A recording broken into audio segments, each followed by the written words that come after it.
Hello and welcome back to the channel. I'm Tim, and today I am continuing my playthrough of Silent War 2.0 with the IJN expansion, campaign number 3, Turning the Tide. We are starting on week 3 of February 1944. It's been a little bit since I've been able to play this, so looking forward to getting back into it here. And so let's go ahead and get started with the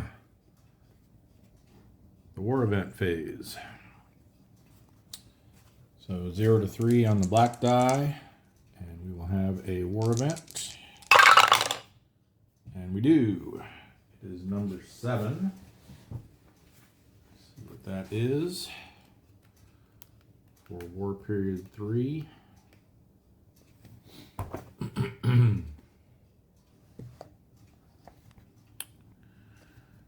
Alright, it is Special Mission Airstrike on Surabaya. The player must deploy 10 submarines to Surabaya. Only contacts with C2 and TF results are used. So let's go ahead and mark that here. And looks like we've got just these 3 here that are going to be able to respond to that. Unless we have, we may have some coming out of Fremantle, depending on what that sub gets for his readiness check. So I don't see any others that are in range. So that's going to be that. All right, next up, no torpedo improvement yet. Intelligence and weather event phase. So let's do our ultra roll. We got a 3.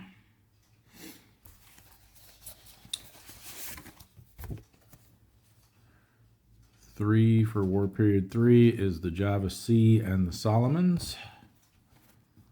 We'll get those marked. Well, that's interesting. The Java Sea will affect our SMZ. And then the Solomons, I don't think we'll be doing anything there. Pretty poor area to patrol in during War Period 3. All right, for our weather roll, again, February, and then same for March once we get there. No roll on the weather table. So that will conclude the strategic segment. We'll move on to the RRR segment, starting with the submarine reinforcement phase. We have no reinforcements this week. Ready submarine phase. So our tenders are completely clear. So we have nothing to do there. We've got 1 sub, the Swordfish, at Pearl Harbor. They need a 4 or less to move to the broom box. And they do. Or not the broom box, ready for sea. Then we've got, well, first I guess we should have done this. All these that are pier side automatically go up. And then the only other one we have is the Skipjack at Fremantle. Also needing a 4 or less. And they make it. So they will be responding to our special mission zone since they're in range. And that's it. Then we got repairs. Not much here either. The Tarpon needs an 8 or less at Pearl Harbor. Got it.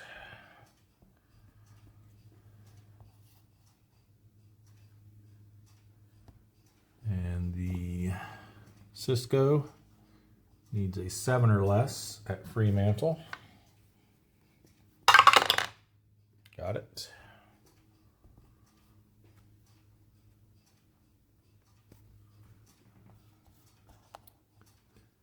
And then we have a few up here at Dutch Harbor, all needing a 5 or less. So we'll start off with the is that the S35? They make it out. S33, they do as well. And the S46 also make it out. Excellent. So all repairs are completed across the board.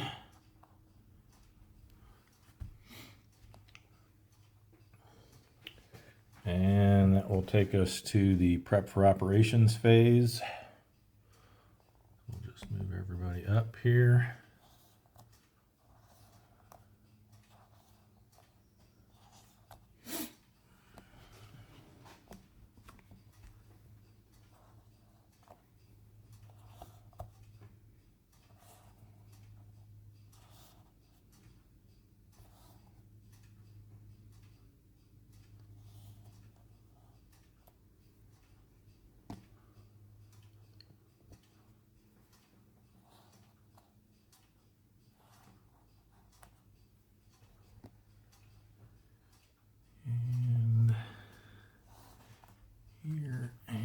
Here. I think that's everybody. All right. That'll move us into the operations segment. So let's see where we want to begin there. So let's do the easy ones first. These, who is that? The S40. Goes back to Dutch Harbor. No transit event check. And they are damaged. So let's see which box they end up in. 4 is going to be light damage.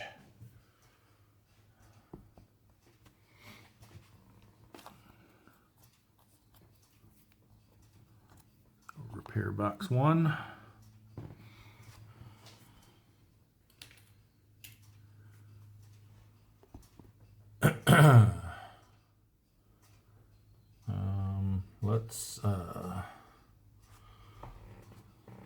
Let's see if we can get Grider here into, or no, they would have tried that last turn. That's right. So they are having to go back to Pearl Harbor.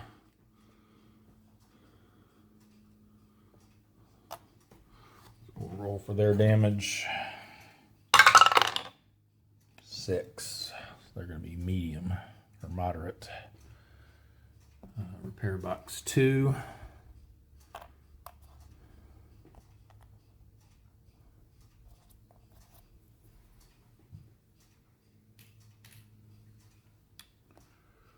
All right. I think we want to try to get these ones that are in the Sea of Japan back into the Sperry if possible. Let's see, we got 2 that can make it in for sure. So we'll send the halibut back. They will have to do a transit event check though. So let's see, they're +2 for leaving the Sea of Japan, -1 for being on transit side. This will be the governing op area. So an 8 or a 9 is what we don't want to see. Good. So they can come back to the Sperry's room box.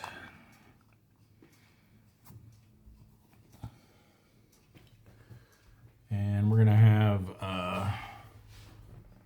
the redfin skip search and contact voluntarily RTB. And they will move there as well. Actually, you know what?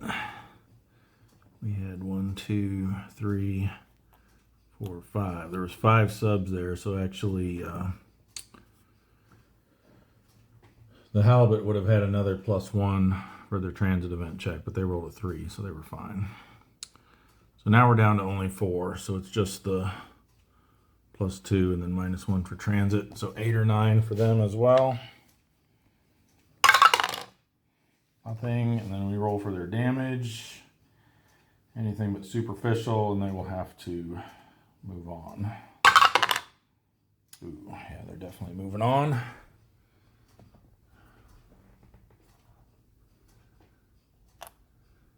That means we don't really want to do the others then until we clear this area out. So I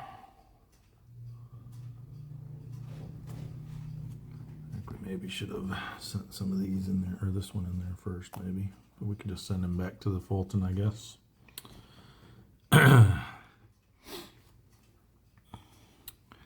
Let's go ahead and get all of these that are right next to the Fulton here. None of them are going to have to do transit event checks, so we'll just do them as a group. It's the Kingfish, the Rock,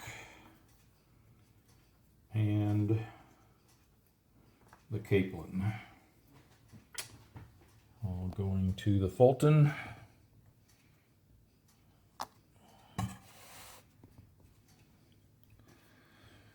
All right. Then we have some over here that can get to the Bushnell. Again, start with the undamaged ones.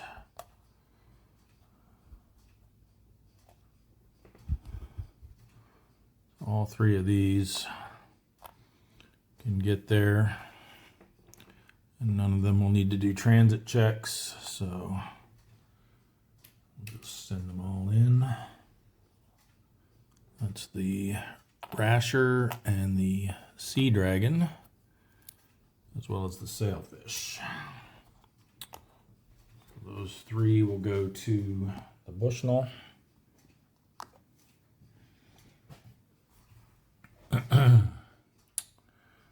Now let's try to get the Thresher in there.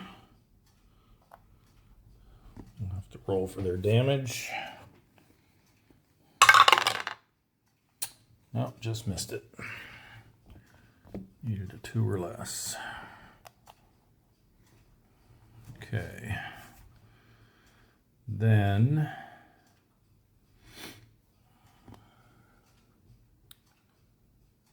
I think we'll send, just have the one here coming back. Yeah, let's send this one from the East China Sea down there as well.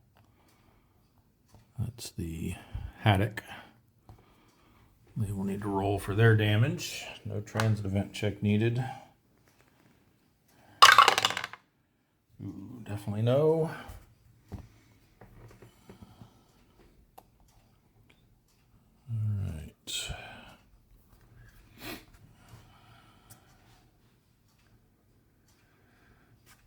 So that leaves the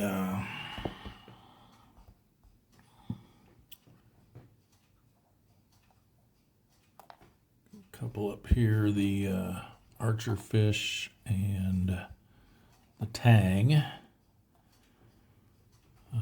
in the Yellow Sea that need to come back. They can't reach a forward base, unfortunately, so we'll probably just move them to either the North Philippine Sea or the Marianas.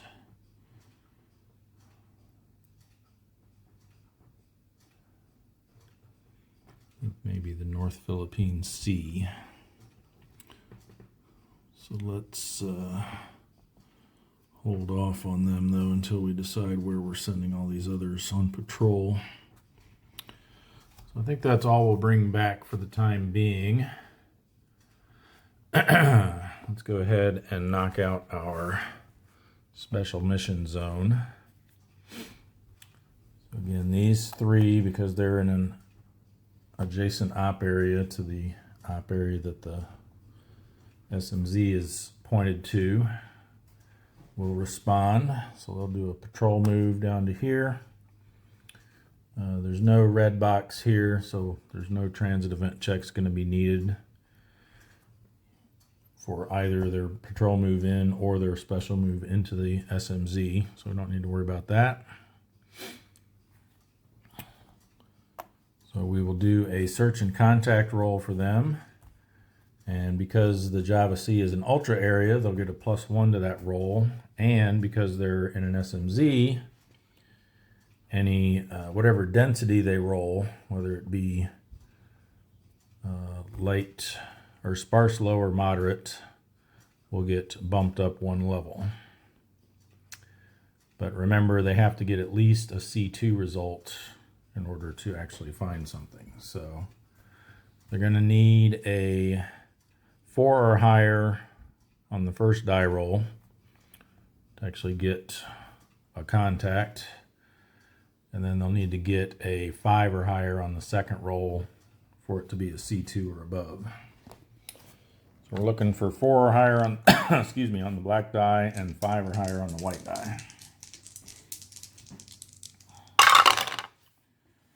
And we did not get either. So they find nothing. Since they're responding to an SMZ, they skip their endurance check and they immediately voluntarily RTB. We'll just send them back to Fremantle.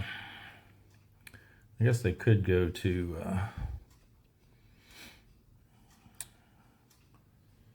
the Bushnell as well. You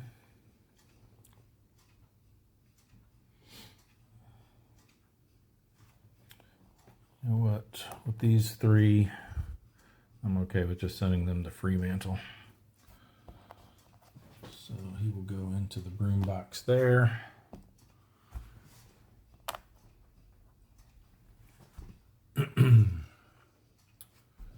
That also will allow us next turn it'll increase our likelihood of being able to form a wolf pack if needed. All right, so the Pompano is going to do the same thing. They'll patrol move in and then slide into the SMZ. And again, we need a 4 or higher on the black, 5 or higher on the white. And we got the 1 on the black, but not the white. So again, that's going to be no contact. And they will immediately voluntarily RTB to Fremantle.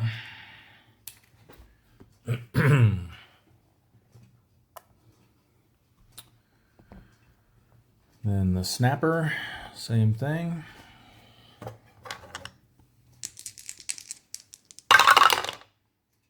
And they do not get anything. Voluntarily RTB to Fremantle.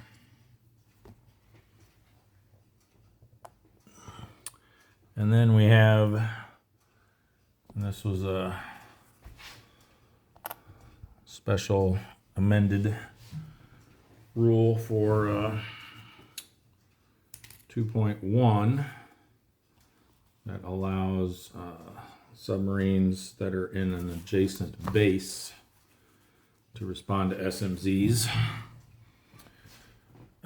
So they'll actually immediately flip to patrol side. Normally you're not allowed to do that, but in this case you are. Patrol move into the, where is it? I don't remember now, I think they actually transit move there and then flip to patrol side. Make sure we got this right. It's been a little while since I've played. I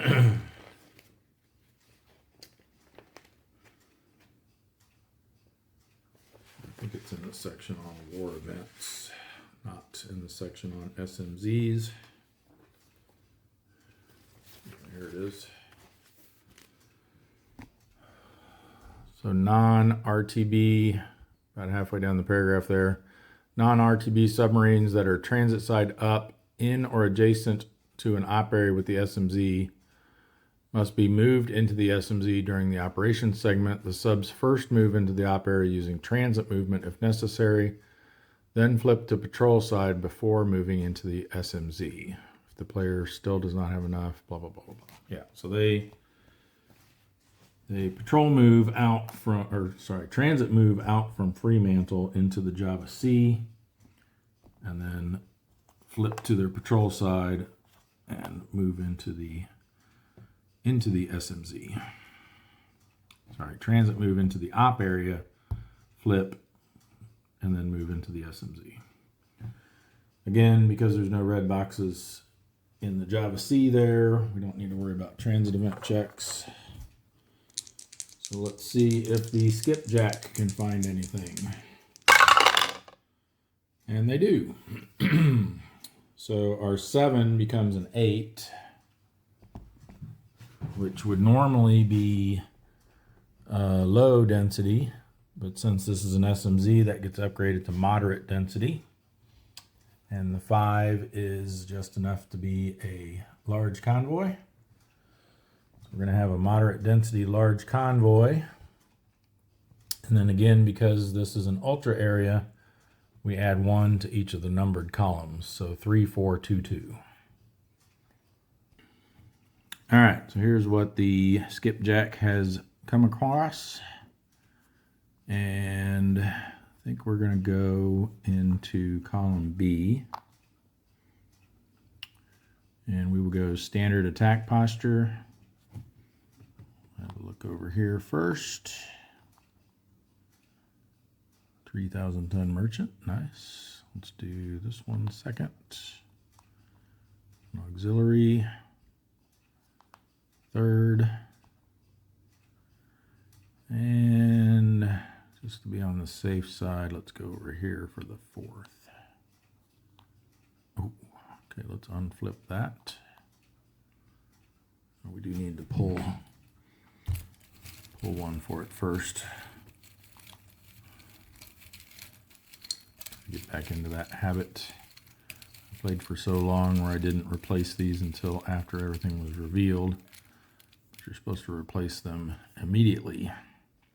So it's the Akabono. But I think I will go ahead and unflip that. We'll just do this to show that so that we know it wasn't a rising sun. So we won't have to flip it in the reattack round if we don't want to. And we'll go with this for our 4th. Oh, good. Afraid that might have been a diligent escort. All right, so we just have the auxiliary to replace.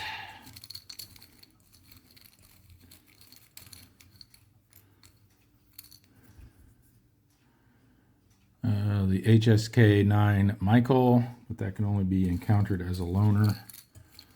So we will draw another. And it is the Tatakawa Maru, 11,000 tons. All right, let's see if we can sync that.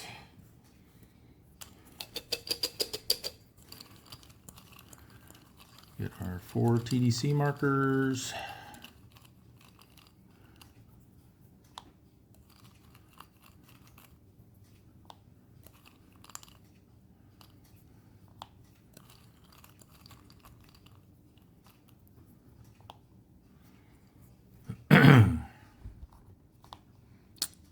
-2 is good, +1 is not. Neither is that. Neither is that.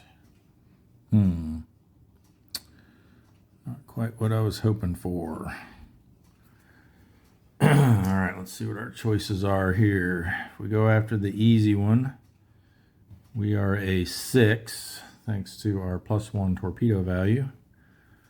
They're going to be 1 -2 is -1, so that'll be a 7 to hit there.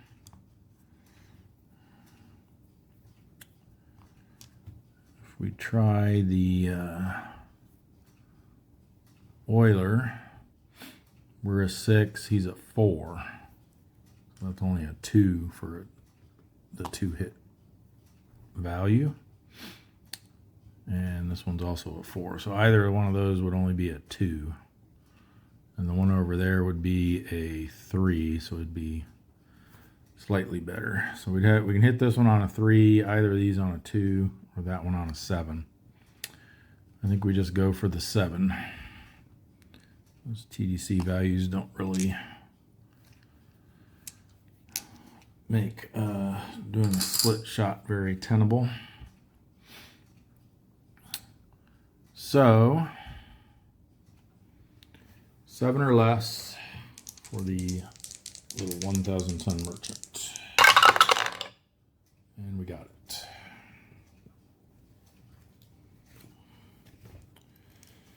So skip check.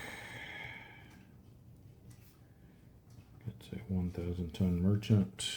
This is Feb 44, week 3. All right, so that goes back to the cup. We'll pull these off. There's no counterattack. And now we got to decide if we want to re-attack. I'd really like to try to get that oiler down. We're going to have to flip all IJN flags though. So I think we'll go cautious for the re-attack. So we only have to flip 3. And I think we'll play it safe to make sure we don't have a diligent escort. We'll just flip these 3 over here. Ooh, nice. That one's actually a light carrier. Light cruiser, not a light carrier. Aircraft and destroyer. But I'm okay with that, because this could be worse. Let's see what it actually is, I guess, first before we decide. It's the Ikazuchi. And I guess we should have drawn our light cruiser first. And only what, 6 of these left. It's the Yahagi, big boy.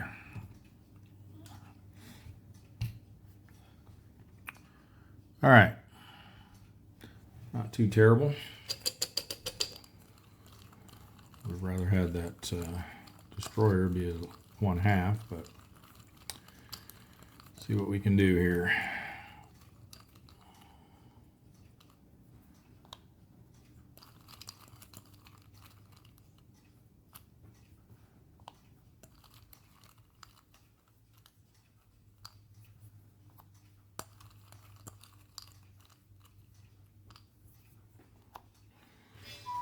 All right. Ooh, nice. -3 on the Yahagi. Only a -1 there, unfortunately. And a -2 over there. All right, so let's see what we can do. Well, this one's obviously going to be our easiest, so let's figure that out first, I guess. So 1 + 1 for being over a column. This becomes a -3 because it's a re-attack round. So they're actually a -1. We're a 6. So that's going to be a 7 again for the 2-hit on that one. If we go after the Tatakawa, oh, what am I talking about? They got 4 ASW now, so that's actually only a 3. I was like, wait a minute, that ain't right. All right, so their 3 + 4 is 7, -2 is 5, so that would be a 0 to hit there. They are a 4 + 4 is 8, plus being over a column makes them a 9. -3 is a 6, so we can't even hit the Yahagi. And then this is going to be 2 + 4 is 6, and that's a 0, so we can't hit that one either. So our shots are either needing to roll a 0 for the Tatakawa or a 3 for the merchant. I guess we'll just go for the merchant.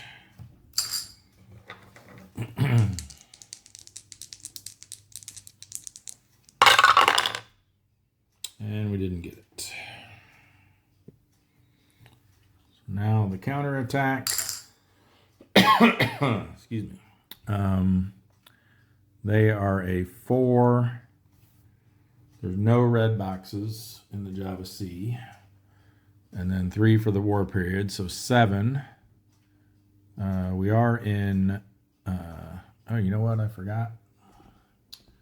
I very rarely patrol down here, so I forgot about this. The narrow was supposed to give us another +1 to our search and contact roll.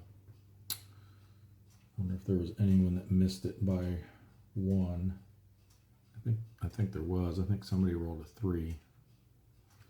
I'll have to go back and see if they had a high enough number on the second die for it to matter.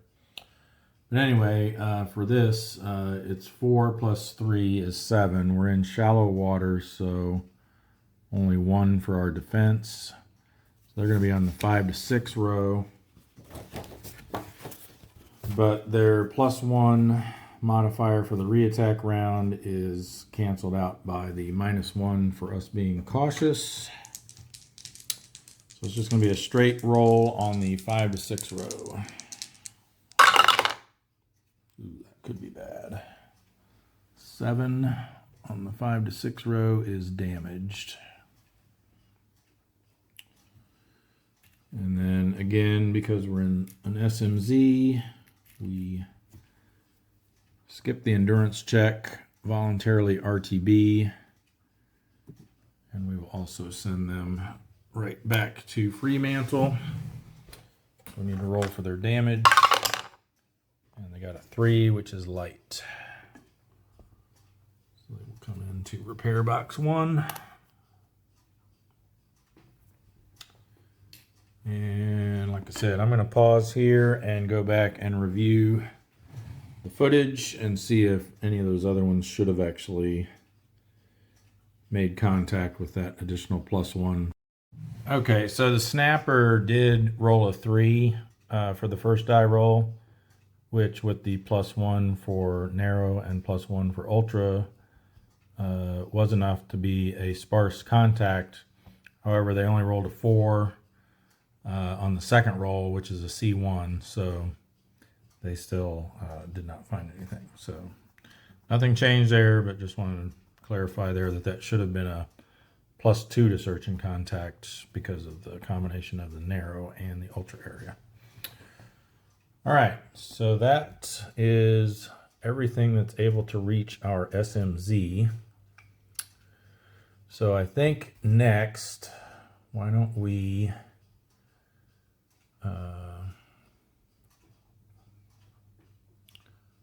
let's see how many we got. 3 in the yellow sea right now, so we could send somebody up there. That'll make some more room to move some more into the East China Sea. So I think we'll do that.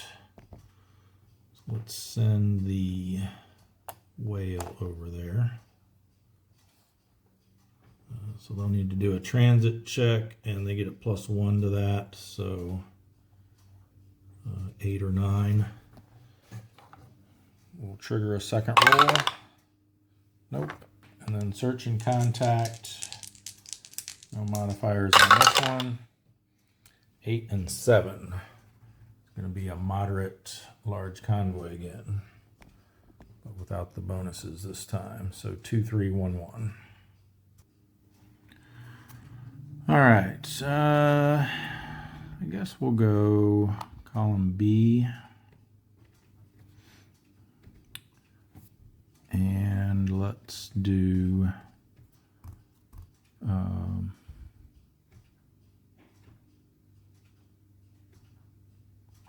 standard attack posture.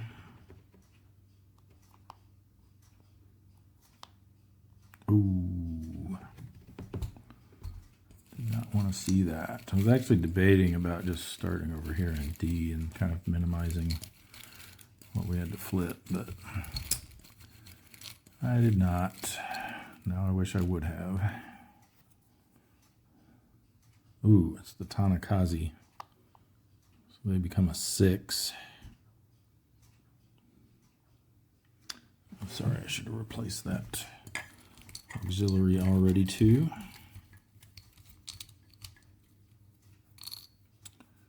It is the Michael again.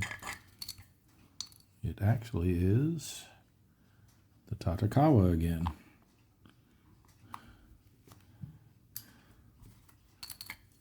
I need to start rolling for those. There's so few of them now. All right, so we're standard posture, so there's nothing we can do to try to reduce this. So they're going to get their Diligent Escort counterattack roll. And they get a 6, which is spotted. It's not good.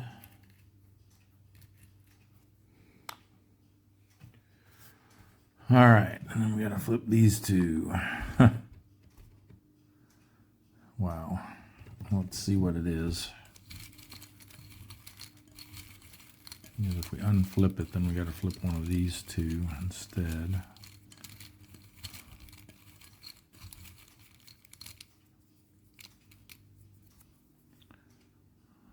Ooh, yeah, it might be worth the gamble. The Oshio for 2. Let's unflip them. Go ahead and do this one. Okay, good. And then eeny, meeny, miny, mo. I guess we do this one, because if we reveal a Diligent Escort there, because it's in a different column, they'll get to stay around too. If we do it here, they just go away, if that's a Diligent as well. So let's try this one. Ooh, nice. That 8,000 ton merchant. Okay, let's see if we can make something out of this mess.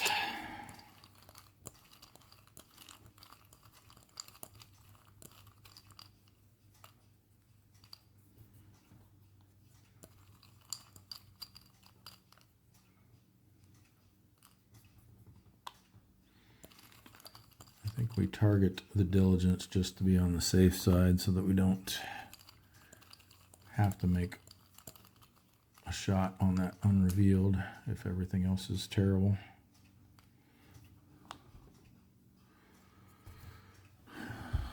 All right, it's not starting off good. Okay, that's better.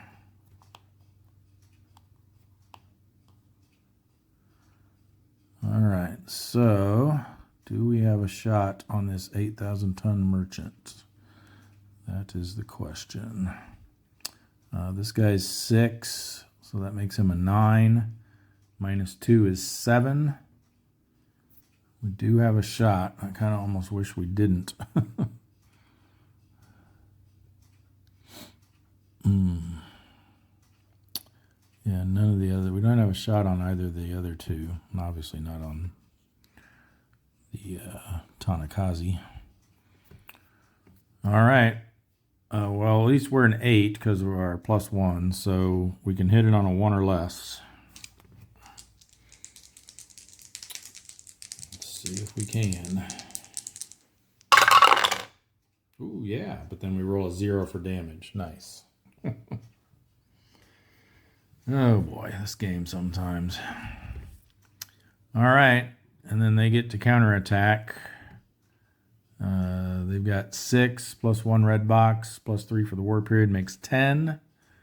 We are in shallow waters, so we subtract 3 for our defense, which leaves 7, and we're spotted. So 7 row with a +1. This is not going to be good. 4 becomes 5. It was just enough to damage us.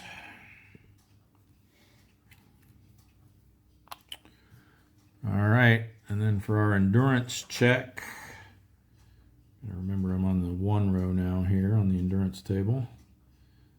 A rating, but we are damaged. So we need a 6 or less. Didn't get it. That's fine. Don't think we would have stayed out anyway. Oh, and then we'll roll to see if we lose the spotted marker. And we do.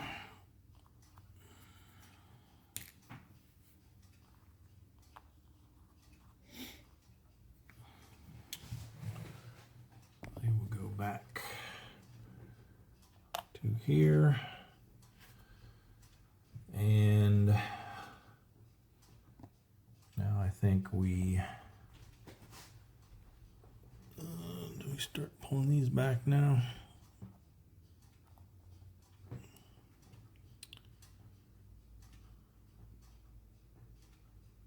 We want to do it before we get 4 in here for sure. So maybe we send the Corvina up into the East China Sea to clear some space down there. So they will do a transit event check, 9 only. Nope. And search and contact. I get a 6 and a 7, which is low. Large convoy. So 2, 2, 1, and 1. All right, so Corvina. I think we'll actually set them up in column C. And let's go cautious. Yeah. So what do we got here? Merchant. See that? Okay, a cruiser. And eeny, meeny, miny, mo. Ooh, light cruiser. Nice. That worked out perfectly. Sorry, I should have done this already. They're down to only 1 cruiser left, so that's the Tone. And our light cruiser will be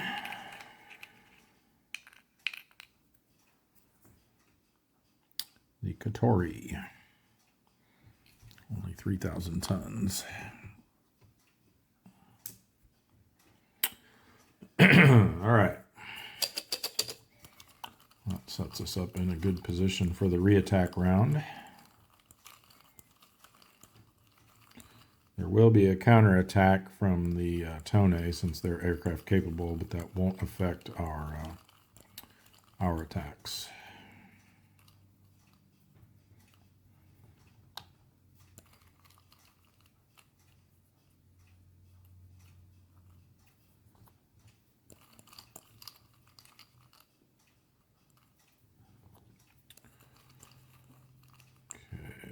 Hopefully we get some good numbers here. That one's not, but I don't care about that one. Ooh, there we go. -2, -1, and +1. Okay. So I think we will try at least the Katori, maybe even a split shot. Let's see what we got here. So they are 4 + 1, because they're over a column, is 5 -2. Will be 3. We are an 8. So that'll be a 5 for the 2 hit.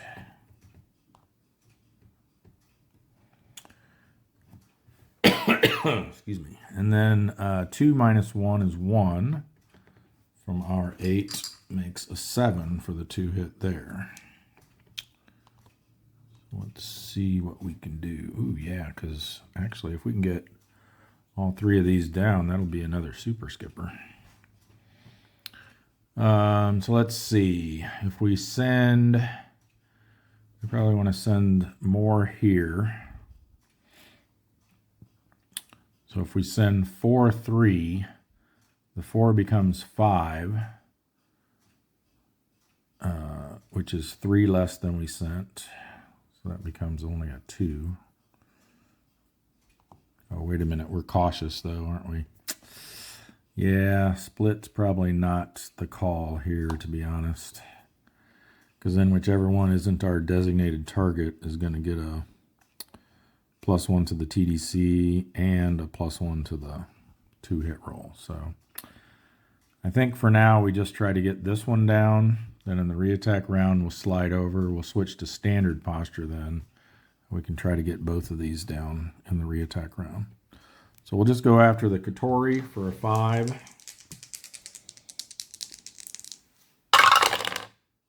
Yes, nice. 0-8. Very definitive sinking there. So the Corvina gets the CL Katori for 3,000 tons. And I just realized I don't think I ever marked the 1,000 tons that we got from the skipjack. I did not, because those are still out there where they were when I set everything back up. So we should have one ship and 1,000 tons from that. And then the Corvina gets another ship and 3,000 tons. 1, 2, 3. Glad I realized that.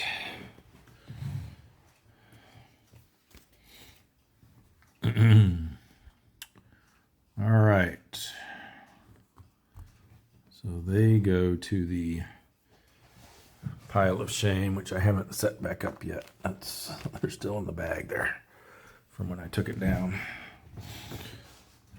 So we'll get that reconstituted here a bit later. All right, and this one goes away too. We can get rid of these. We do have our counterattack from the Tone with 1/2 ASW, which will round up to 1. 1 red box in the East China Sea. Excuse me. And 3 for the war period makes 5. We have 4 defense, but we're in shallow water. So we only subtract 3. So they're going to be on the 1 to 2 row, but we are cautious. So -1.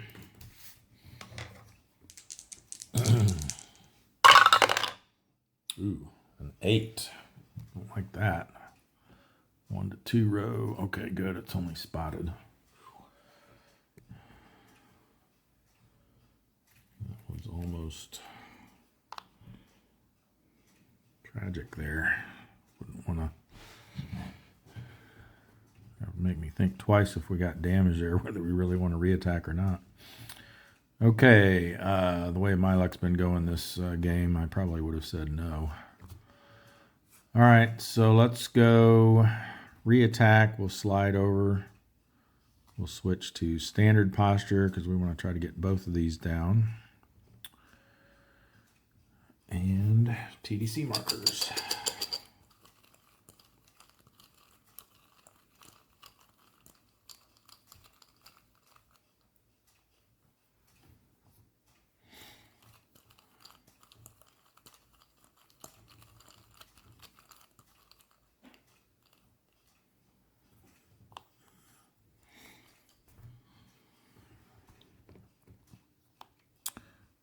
-1 and -2. Hey, this might work.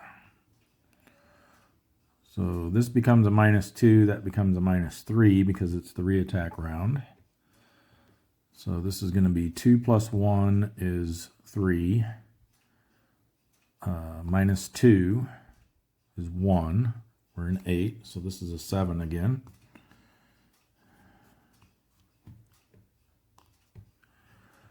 And over here we've got 5 - 3 is 2. We're in 8, so that's a 6.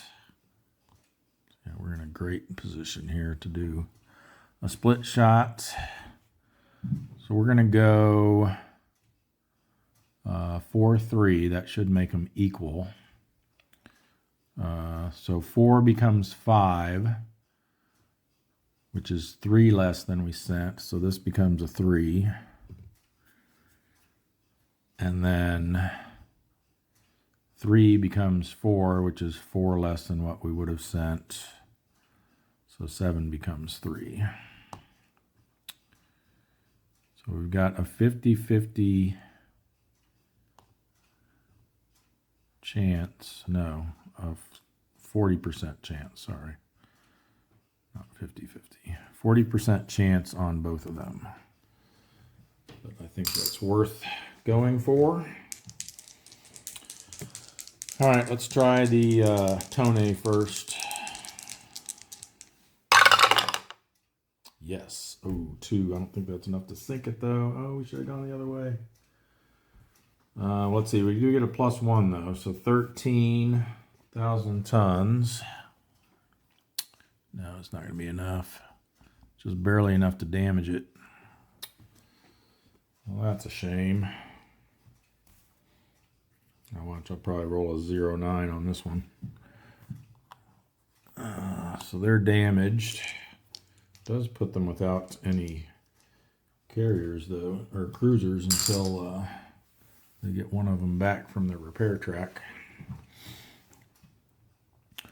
All right, and then for the merchant, again, needing a 4 or less. Forgot to move the camera over, but yep.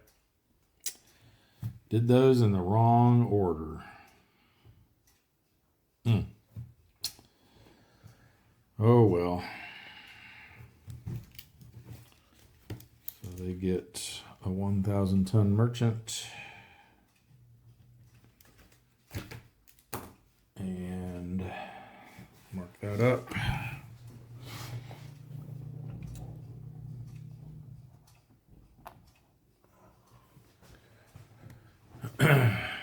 All right. And then since they are damaged, their ASW now is 0. I assume that also applies to their aircraft capable ASW. So there won't be a counterattack, and then we got to roll to see when they come back into action. We are using the optional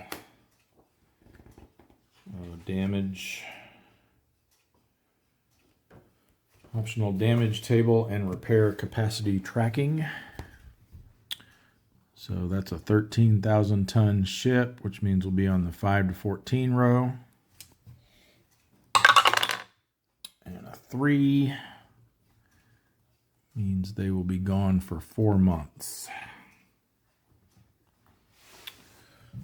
We're currently in February.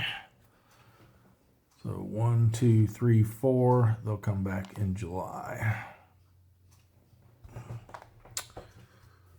So they are currently without any cruisers.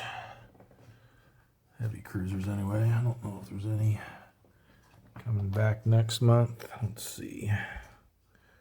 They got a light cruiser coming back next month. No, these are all the ones that get added to the war mix next month. Looks like they're going to be without heavy cruisers until this guy comes back in June.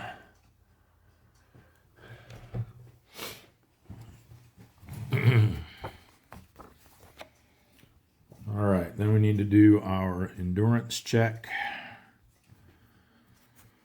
So we're A rating. We didn't go aggressive and we're not damaged, so we need a 7 or less. And we got it, and then we'll roll to see if we lose our spotted marker. And we do.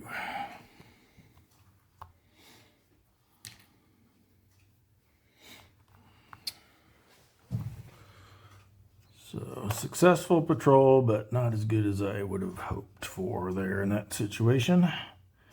All right, we'll do the ray next since we're here.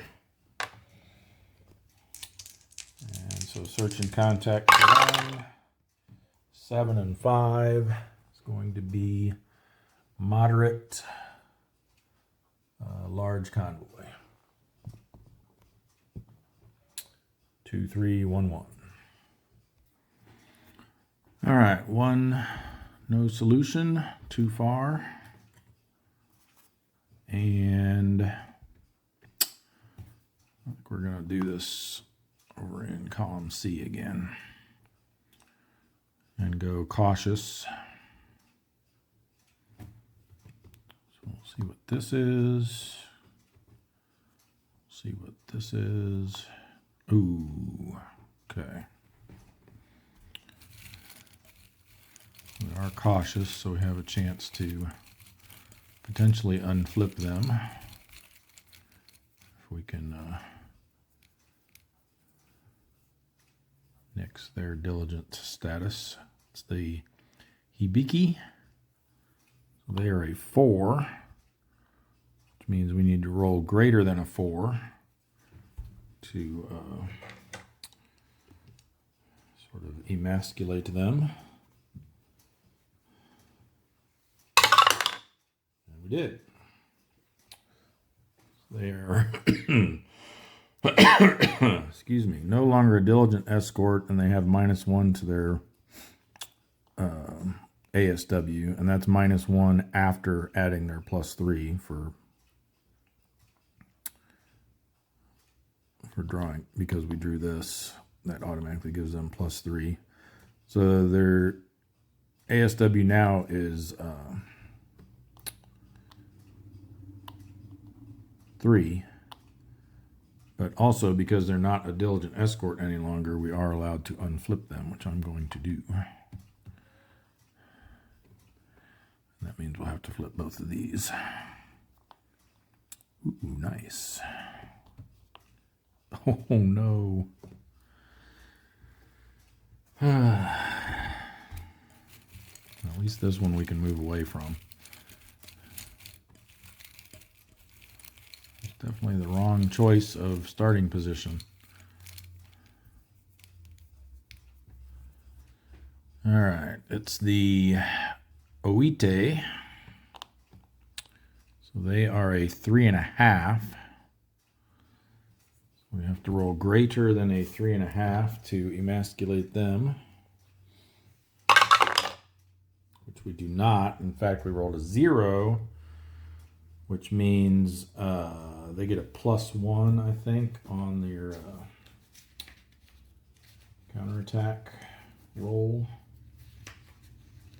Double check that. Actually, it's in one of these player aids.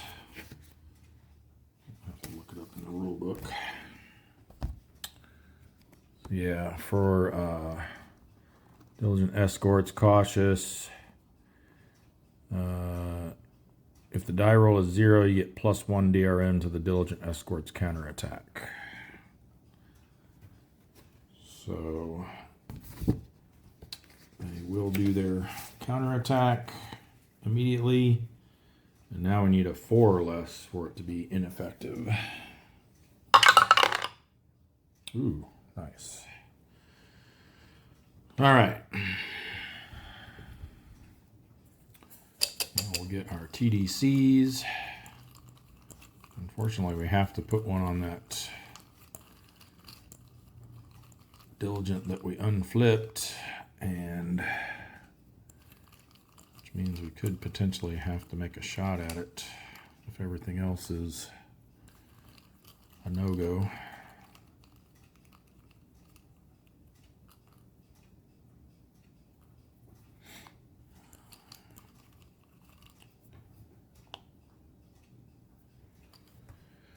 All right. Yuck. Meh. Wow. Okay. So it looks like this guy is our target.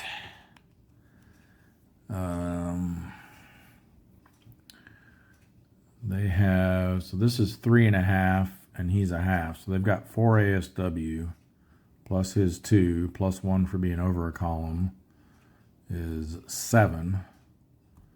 And he's a 0. So we can hit it on a 1 or less because we're an 8. Almost wish that was untargetable. We could have slipped by without a counterattack. All right, so we need a 1 or less to hit the armed merchant. Merchant armed. whatever MA stands for. Nope. Wow, we did get a nice attack results roll though. All right, so now comes this counterattack. They have 4 plus 1 plus 3 makes 8. We have 4 defense, but we can only subtract 3 because we're in shallow water. So they're going to be on the 5 to 6 row. But we are cautious, so that's a -1 to that roll.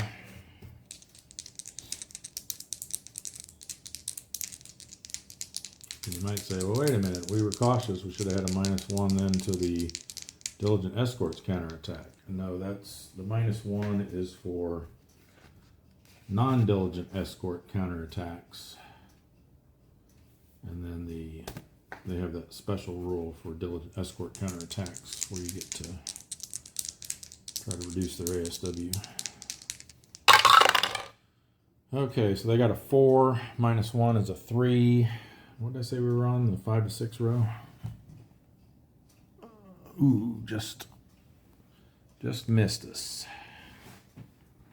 Didn't even spot us. All right. Sliding everything over because we're definitely getting away from that Diligent Escort. Problem is we're going to have to flip this one back over now. So I don't even know if it's worth staying around, to be honest. I mean, he's not diligent, but he's still going to have, what is it, 3 ASW. Plus this could be another 2 if that's an aircraft, or most likely either an aircraft or another destroyer. So yeah, I think it's just too nasty here to, I mean, I hate leaving that 8,000 ton merchant go though, but just too risky, I think. So we'll go ahead and withdraw. So 7 or less for our endurance check. And we got a 4. Just out of curiosity, what was hiding over here? Oh, it was an oiler and a merchant. Guess we should have gone for it. Oh well. All right, so they are done, and we will do the darter next. 3 and 7. Sparse, large convoy.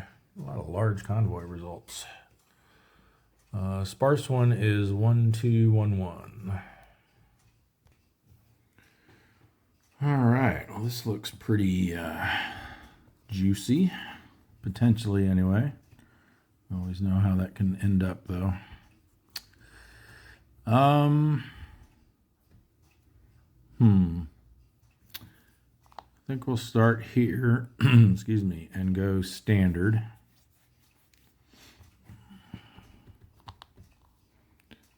We can't unflip anything because there's only 4 targets available. Oh, I should replace this one immediately.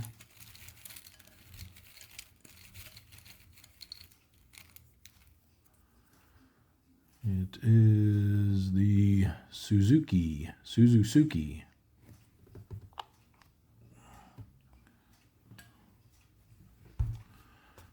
All right, a couple of merchants there and a merchant there. All right, good. Well, at least we can slide over here and try to crush this stuff in the re-attack round.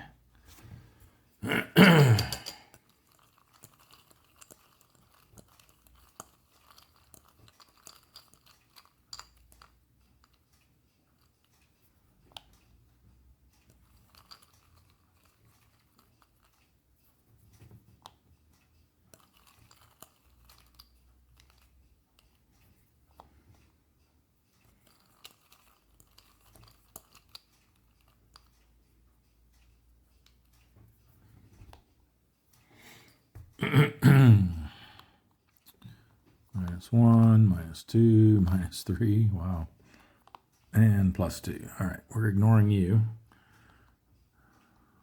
but we might be able to tag both of these.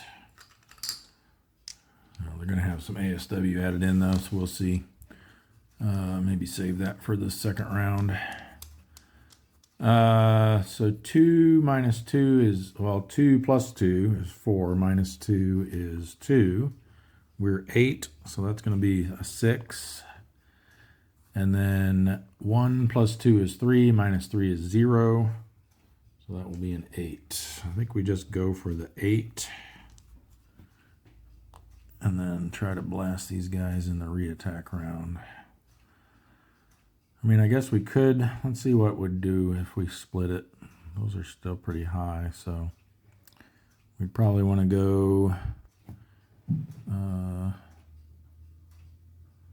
4, 3. So 4 becomes 5, which is 3 less. And 3 becomes 4, which is 4 less. Yeah, I guess we can do that. At least gives us a decent shot at each, at either, and then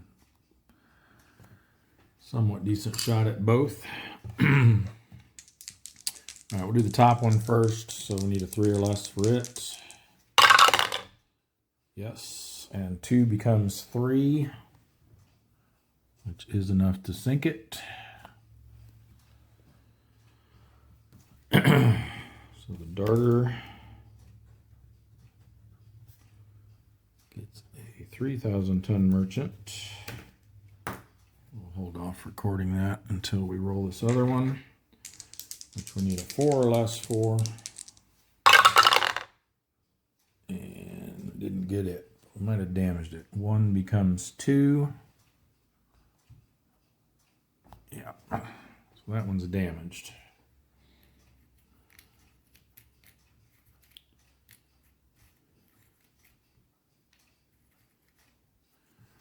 All right, so this one we sank. Record that. One ship, 3,000 tons. And then we have our counterattack, which will be 2 plus 1 plus 3 is 6. We can only subtract 3 because we're in shallow. So 3 to 4 row with no modifier. Ooh, yuck. 7.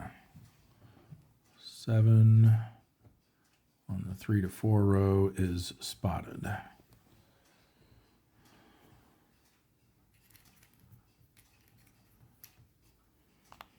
All right. Now we slide. Switch to aggressive. If we can get both of these down. And this is with aggressive. This is where the split with between being aggressive and +1 torpedo level. This is where the split shots can really shine, because you get that +2. Well, effectively +2, because you get the +1 from the torpedo value to each attack, and then you get the -1 for your die roll on each attack. So it's effectively like getting a +2 on each. All right, that's a 0. Ooh, nice. That's a -3. Okay. So we'll be able to do pretty lopsided on the split here. So this becomes -2 because we're aggressive and it's the re-attack round. So he's a 0. We're an 8. So 8 is the 2-hit number, which with our die roll modifier means actually we'd hit on anything. And then here he's 1 +1 for being over a column, but then -1 because he's damaged. And then -4 becomes a -3, which when added to our 8 attack, or subtracted from our 8 attack, becomes 11 for the 2-hit number. And we'd actually hit on a 12 or less, which you can't roll on a 10-sided die. So both of them are guaranteed hits individually. So let's see, what's our spread here? 3. So let's go we want to send probably 5, 2. Yeah. We'll send 5 here and 2 there. So 5 becomes 3. What am I saying? 5 becomes 3. 5 becomes 6, which is 2 less than we originally sent. So this becomes a 2-hit number of 6. Hit on a 7 or less with our die roll modifier. And then 2 becomes 3, which is 5 less than we sent originally. So that is also a 6. I was expecting them to come out the same, and they did. So that's a good sign. All right, so 7 or less for each. Let's start with the larger of the two.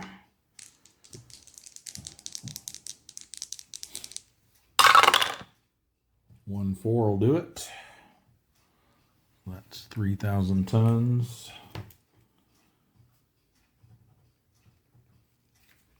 And again, we'll wait until we roll the second one to record it. So 7 or less for this one as well.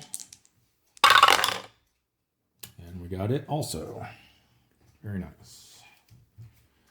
We got 3 merchants totaling 7,000 tons for the darter. So that's another 4 to add to our total. So 1, 2, 3, 4. This goes up, and 2 more ships. 1, 2. This goes up. So that puts us at 540 ships for 2,422,000 tons.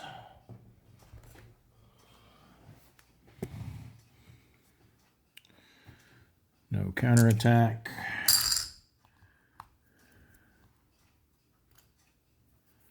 These both go back in the cup. And endurance check. We did go aggressive, so we need a 6 or less.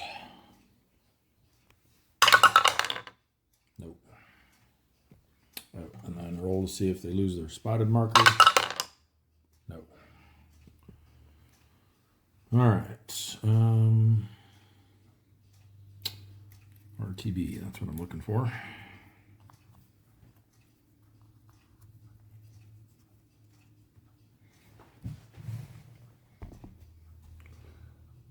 Okay. And I think we will also send, who we got over here? Let's send the gunnel into there. We'll leave the muskellunge where they're at. So the gunnel will move into the East China Sea, transit event check. Safe. 9.5. That's going to be high density. And once again, a large convoy. So 3, 3, 2, and 1. All right. This is a tough choice for where to start. So I'm thinking either A or C. You know what? Let's go C. See if we can get some big fish. We'll go cautious initially, I think. Let's see what this is. Okay. And this. And this. All right. Very nice.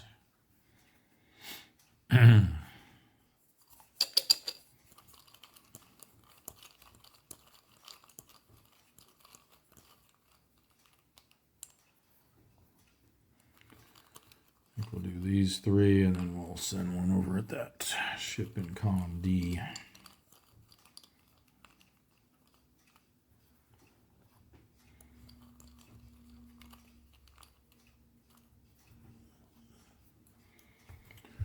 Okay, -2 is good. That one's not. That one's okay. That one's terrible. All right, so maybe these two. No ASW, so 1 plus 1 minus 2 is 0. So they're going to be an 8.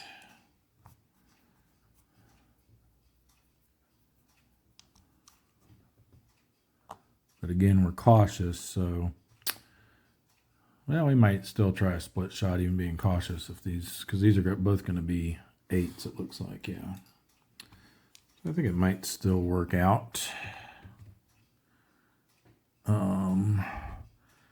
We're planning on sliding over here, so I'd say we probably want to send the higher amount here since we won't have another shot at them. So if we send, and we'll make, let's see, how do we want to do this? We'll make that our, so actually maybe we want to send more here, since this will be our non-designated TDC. Yeah, let's see. If we do this as our designated TDC, so that stays as is. So it doesn't affect this. I think we only send 3 over here then. So 3 becomes 4, which is 4 less, which makes this a 4 with no die roll modifier. And then that means this, just to make sure I'm doing this right, because I very rarely do a split shot in cautious posture. So all TDCs have 1 added to them except the one selected by the player. So I selected this one. So the other one will have a +1 added to it. So it's actually a 0. So he's actually a 1. And then during the attack resolution, you get a +1 die roll modifier to the 2 hit roll if the target ship is not the one with the unmodified TDC. So he's also going to get a +1, this one, to the 2 hit roll. So this TDC is actually a 0, which means he's a 1. We're sending 4, which becomes 5 at him, which makes this a 4. But then remember, we get +1 added to the die roll for this one. So we actually hit him on a 3 or less. We hit this one on a 4 or less. So we'll try the merchant first. So 4 or less. No. And then 3 or less for the gunboat. Yes. Okay. So the gunnel gets a GB1T. So 1,000 more tons, 1 more ship.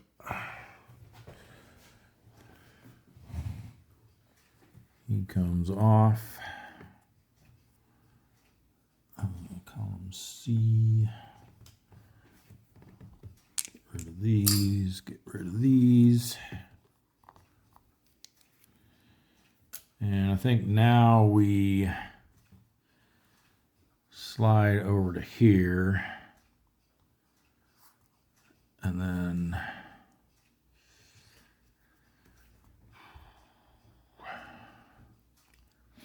yeah, let's go standard. Just in case we get something that we can split between these two. Might even put us in super skipper range depending on how big this is. So standard attack posture.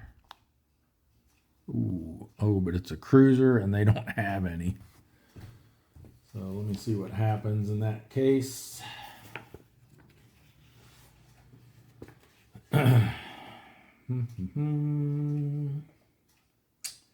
Depletion.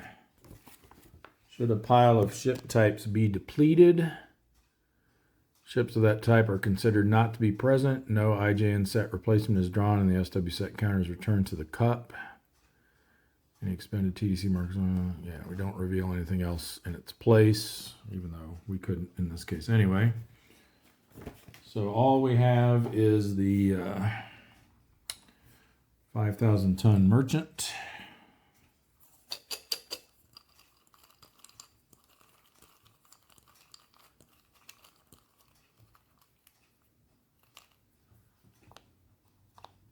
with a +2. Yuck. All right. So the +2 becomes +1 because it's the reattack round. So 2 + 1 for being over, +1 from the TDC is 4.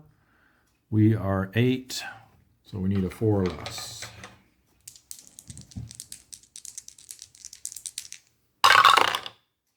And we got them. Nice. Sinking a lot of small stuff. That's better than sinking nothing. And it's better than getting sunk. All right, so 5,000 more tons. Actually not too shabby, especially for a merchant.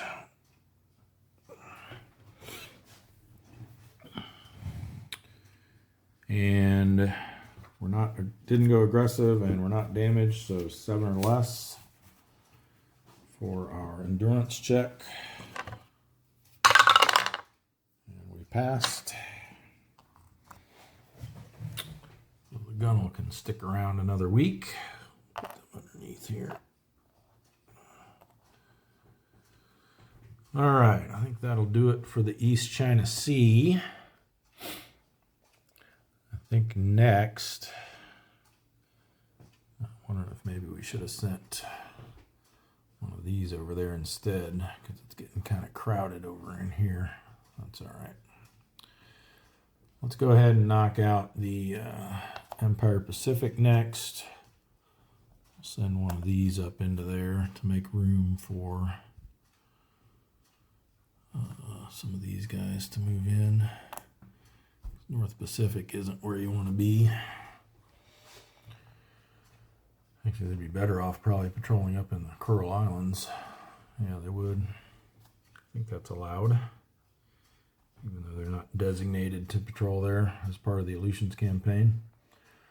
All right, so let's do the search and contact for the Hake. 3-0. Sparse small convoy, which is 2 and 1. All right, not too happy with that draw. We'll set up here in column A, and I think we'll go standard attack posture. That at least leaves the option open to go aggressive in the reattack round if we so choose, but it's not looking like it. Might end up with 3 destroyers here.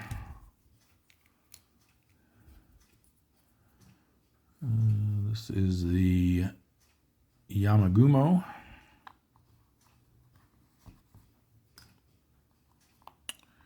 And his buddy,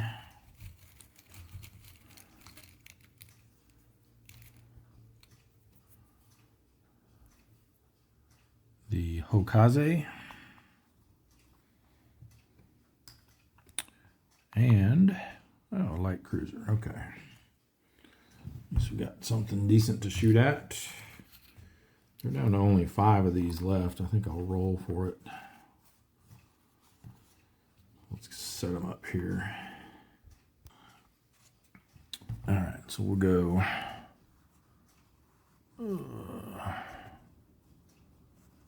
Let's see, there's 5, and it's a 10-sided dice, so we'll go basically whatever we roll divided by 2.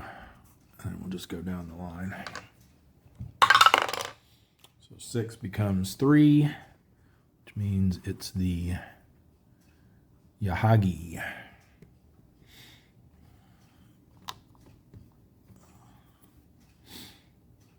Column B. These go back into there. All right. TDC markers. Maybe we can knock out that Yamagumo here in the first round. That'll make things a little easier on us.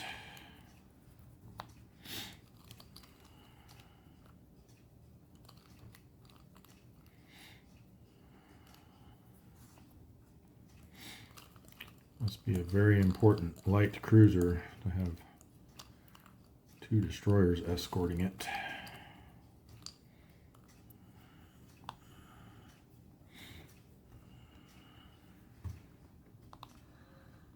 0. Okay. Be a pretty decent chance at hitting him. Let's see what our options are. If we go after the Yahagi, they've got 3 ASW. He's 4 plus another 1 makes 8. And then minus 2 becomes 6. We're 8. So we can hit them on a 2 or less, which isn't that great. Let's see what this works out to be. Might not be much better. We can ignore his ASW if we target him. So he's 6, 7. Yeah, that's even worse. That's only a 1. So I think we just take a crack at the Yahagi here and then get out of dodge. So we need a 2 or less.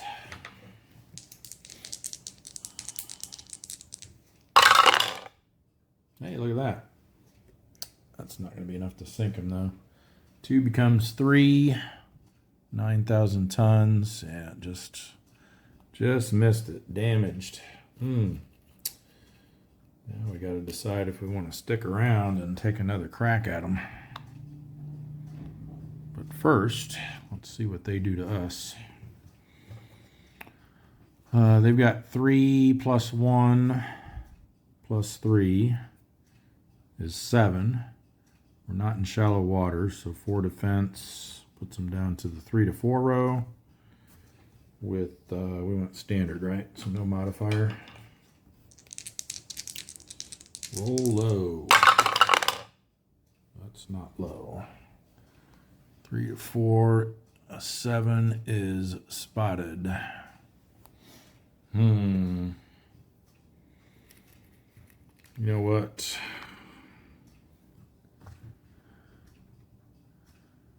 We've already lost 71 subs. I know that sounds terrible, but what's another one, right? I think we want to go for this. I do think we want to switch to cautious, though, just to make it a little bit safer.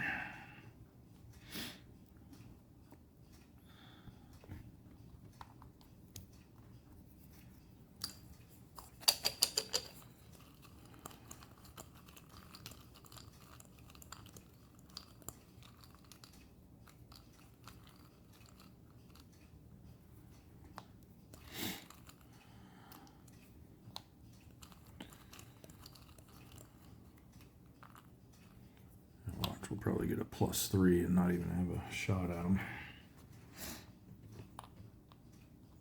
Now we get a -2 on the Yamagumo. Ooh, -3. Perfect. We're not aggressive, so it can't go down to -4, but I'll take a -3. So they've got 3 plus 4 is 7. But then he's damaged, so that takes him down to 6. -3 puts him at 3. We're an 8. So we need a 5 or less. And all we have to do is damage him. Got him. Nice. So the hake gets the CA. Or CL, sorry. I don't have any CAs left. The CL Yahagi.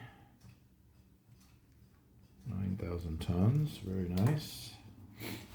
Another one for our bag of shame right now. Let's get that on the chart here. So another ship and 9,000. We'll move this back 1 and this up 1. And now let's see if we're going to pay for that. So it should still be the 3 to 4 row. 3, 4, 5, 6, 7, -4, yep. But now they get +1 for reattack, +1 because we're spotted, then -1 because we are cautious. So a net +1 on the 3 to 4 row. Ooh. Oh no, that's a 10. And that second roll was a 9 too. 10 is damaged RTB. But then the plus means you roll a second die, and if it's a 7 through 9, you're sunk. And we did indeed roll another 9. So the hake paid for that one.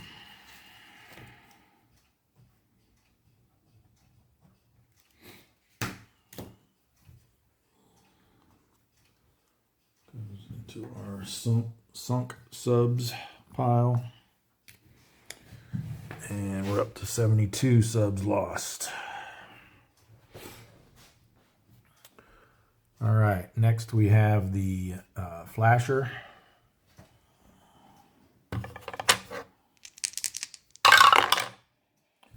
(0.6) is going to be a whole lot of nothing. It's not enough for a loner. So they get -1 to their endurance check, so they need an 8 or less, which they get.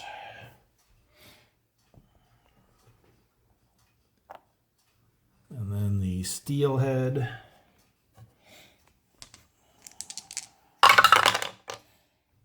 is a 2.7. They just barely found something. Excuse me, a sparse large convoy. 1211. All right, let's go column B. Let's go cautious. Ooh, let's see what that is before we decide if we want to unflip it.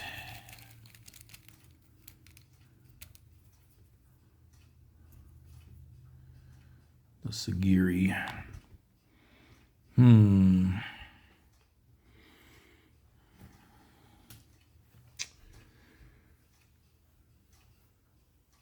I think I'm okay with that, actually. And an auxiliary and a merchant. Because my luck would be I'd unflip that and then reveal a diligent escort in its place. All right, so we need an auxiliary. These are getting pretty low too. See if we can draw something besides the Michael and the, what was it, Tadagawa or something, I forget what it was. We drew the same two right in a row last time. The other 2 times we've had to draw auxiliaries. Oh man. I am mixing them up, I promise. You can hear it, right? All right, maybe this one will be different.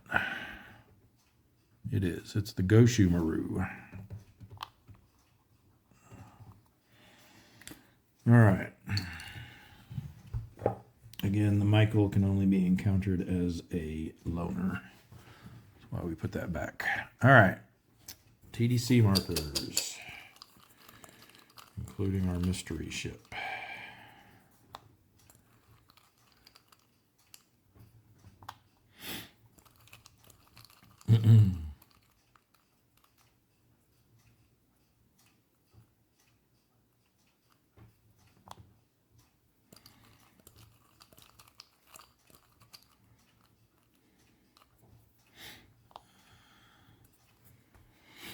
All right, -2, 0, +1, boo, and 0 over there. All right. So here, 2 + 1 is 3, plus another one is 4, -2 is 2. We're an 8, so that is a 6. And here we've got 3, 4, 5. So that's only a 3. I don't think that's good enough to split up, so I guess we could look at this too, but we'd ignore his ASW. 6 + 1 is 7, so that'd be a 1 or less to him. So I think we go for the merchant, needing a 6 or less. 9-9, no way. And then counterattack, 1 + 1 + 3 is 5. We got 4 defense, so they're on the 1 to 2 row. And low roll this time. There we go. So now we can slide over to get away from that destroyer and hope that this is not something really nasty. Debating. I think we might as well stay cautious. Yeah. Just in case. It is, in fact, a destroyer. At least it's not a diligent.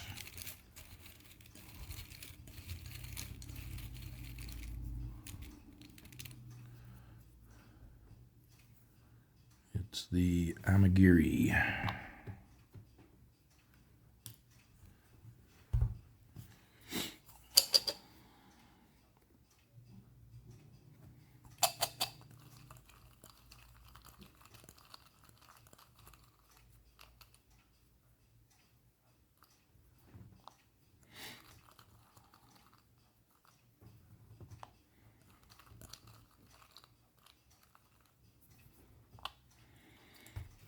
Okay, 0 + 1 and 0.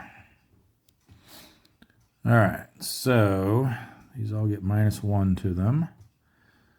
So 2 and 2 is 4, -1 is 3, so they're going to be a 5. And 3 + 2 is 5. Plus another one is 6, -1 is 5, so they're only a 3. So we'll go after the merchant. So 5 or less. Ooh, that might have been enough to get the other one too. It's definitely enough for this, because that 3 becomes a 4. And yeah, it would have even sunk the other one too. Right, 5 to 9, yep. All right, we'll settle for the 3,000-ton merchant for the steelhead.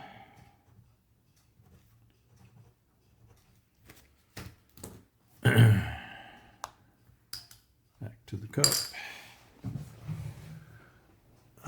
One ship, 1, 2, 3.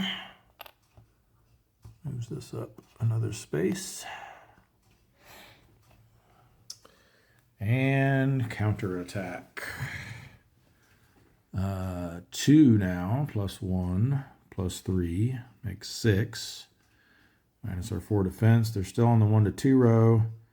+1 for counterattack, but -1 for cautious. Or +1 for reattack, I mean.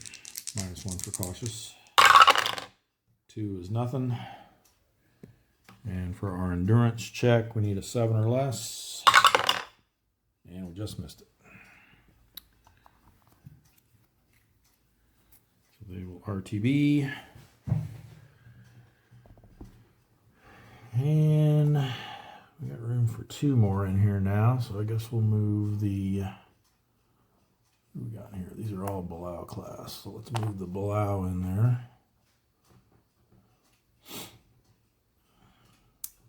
So they'll do a transit event check. Ooh, almost.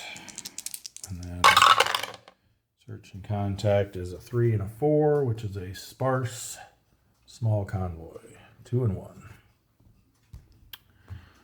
Well, this looks like it might turn out like that last sparse small convoy we had. I think this time we'll set up here in B. That way we can move away from...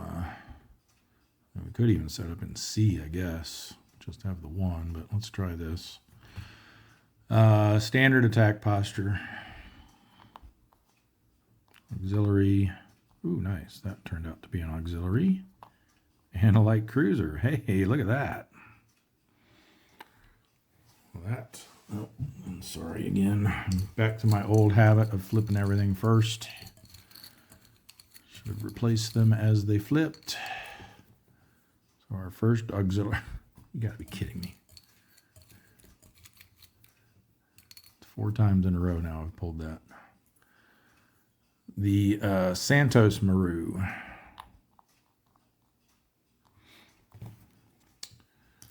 Our second one, I'm not even gonna bother putting the Michael back in there yet.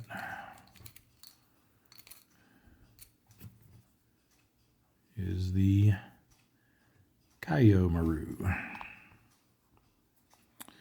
Well, we are set up for a super skipper possibility here. Now the Michael can go back in, and our light cruiser. We'll roll for these again since we're down to 4 now. So we just sank one of them. So, how do you want to do this? Let me put it at D4 actually.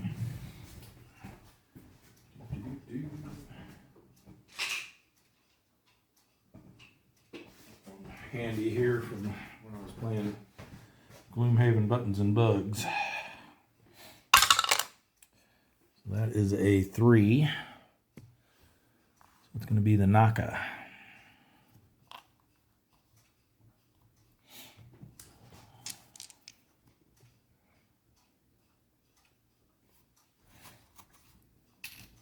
All right. If we can get all 3 of these down, get a super skipper for the Balau.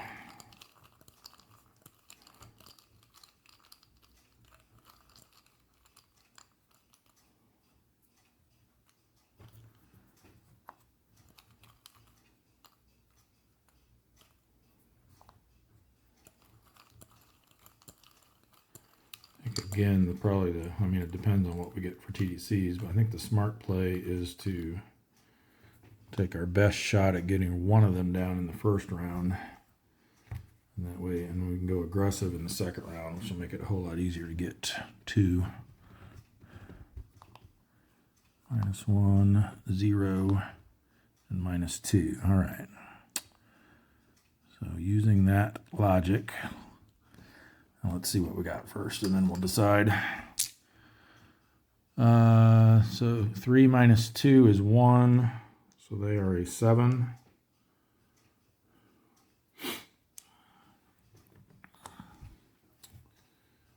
And then, not going to bother with that one.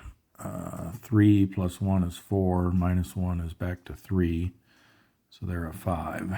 So yeah, I think I'd rather just have a better chance of getting this one down and then try to get the other 2 in the second round. So, sorry, what did I say that was? A 7. So 7 or less for the Santos Maru. Didn't matter, we didn't get it. Okay. Another blown super skipper opportunity. Now we slide over here and we switch to aggressive. See if we can at least get a couple of them down, or even just one. I'll get too greedy. But 2 would be nice. Give us a couple of -3s here. Or -2s, they're just as good when you're aggressive in the reattack round. All right. A 1. Yuck. Yuck. Okay. Well, we might just be going after 1. This becomes a -3, so he's a 0, which is an 8, which is a guaranteed hit with our die roll modifier. Do we want to bother trying to go after another one? I guess they're equal since this one's over a column, so might as well go for this one if we do. Oops, that's out of the camera there. So 3 plus 1 is 4. This becomes a +1, so that's a 5. So he's only a 3. Yeah, I don't think it's worth trying to split it.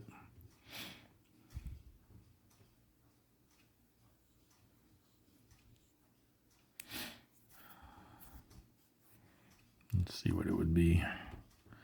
We'd probably go, that's a difference of 5. So if we wanted to make them equal, it'd be 6 here, 1 here. So 1 becomes 2, which is 6 less than we were sending. So that becomes a 2. And then 5 here becomes a 6, which is 2 less. How's that? Shouldn't those be equal? 8, 5. We send 1 here, it becomes a 2, which is 6 less. So that's a 2 or less. And if we send, oh, we're sending 6 here, right? So 6 becomes 7, which is only 1 less. So yeah, that becomes a 2 as well. Nah, I don't like that. Let's just go for the guaranteed hit on the Kaio and hope we roll big enough to sink it.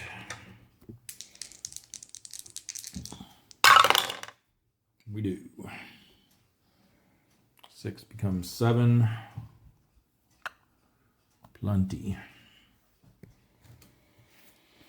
All right, so the Belau gets the AX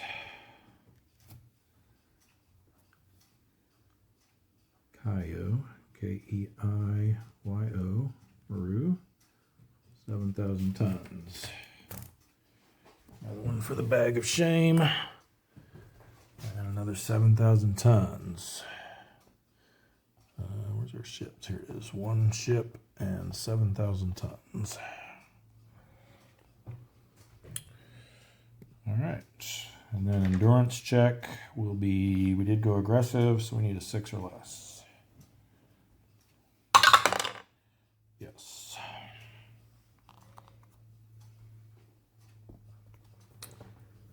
And then we'll send 1 more into the Empire Pacific, which will be the Sand Lance. Transit event, safe, search and contact, and they didn't find anything. 07. 7's not big enough for a loner, so they will do 8 or less for their endurance check. Ooh, just barely. All right.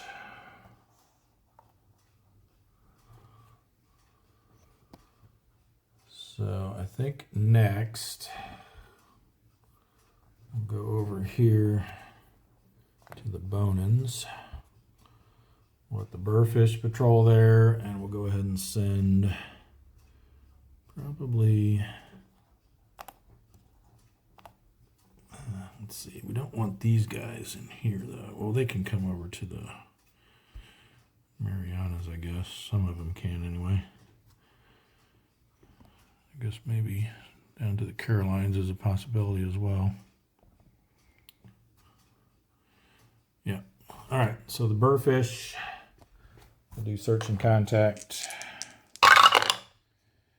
04. Again, nothing. So 8 or less for endurance check. Pass. We'll send in the Rattan, transit event check, safe, search and contact. 9 and 4 is going to be high density, small convoy. So 3, 2, and 2. Okay, this looks like it could be a little tricky. I think we'll go column C. Go cautious posture.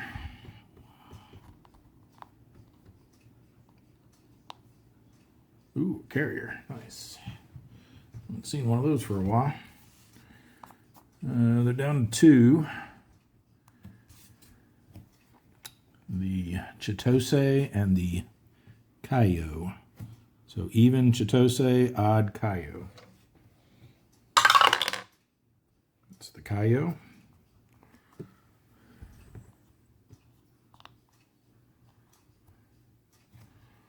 It goes back into C.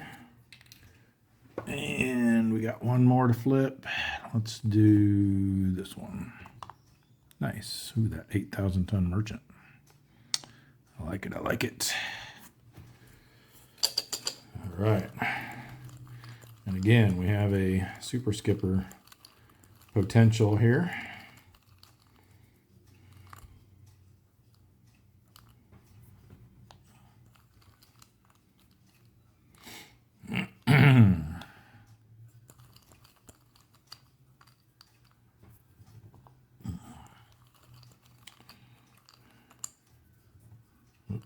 Two stuck together. All right. -1, -3, great. +1 and -1. All right, let's see what we can do with this. We've got, remember we're cautious, so split shots are going to be rather difficult. So I think we will probably just go after this one. So he's a 3, +1 is 4, -3 is 1. It'll be a 7 for the 2 hit.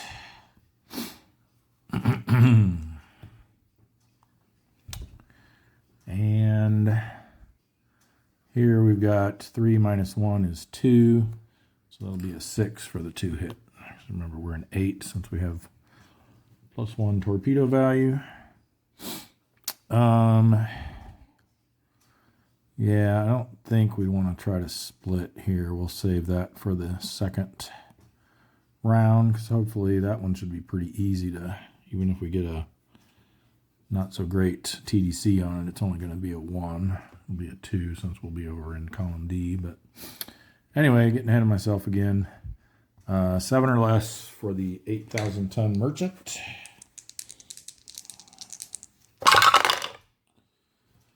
Ooh, 2 becomes a 3, and 3, come on, come into focus here, is only damaged. Darn it. And unfortunately, unless we want to go ahead and stay put and flip this guy over, we're going to have to move away from them.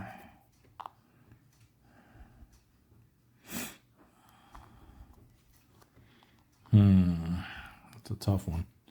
Well, first we got a counterattack from the Kaio with 1/2 rounds up to 1. 1 red box for the bonins, 3 for the war period is 5. 4 defense. We're on the 1 to 2 row, but we're cautious.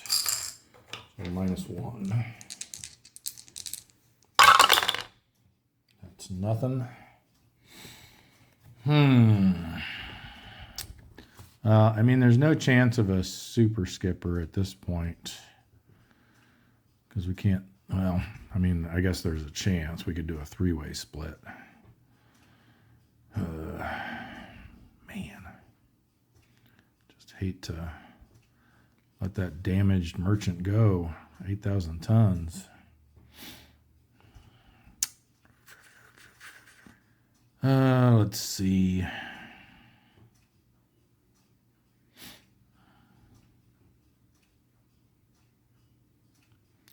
Yeah, you know what? Let's stay put. Let's switch to standard.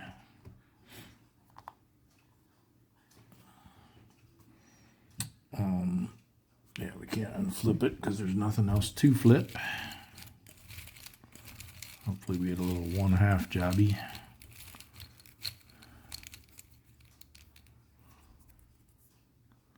Hey, we did. The Fuyo.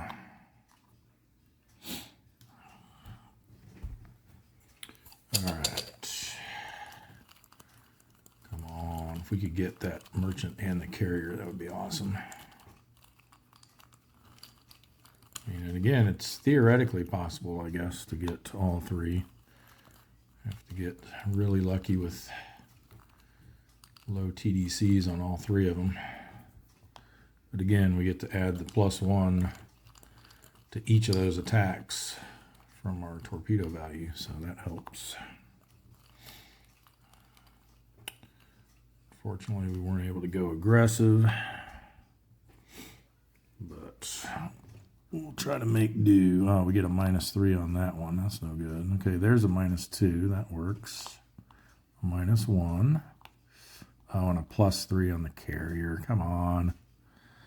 Let's just don't look. All right.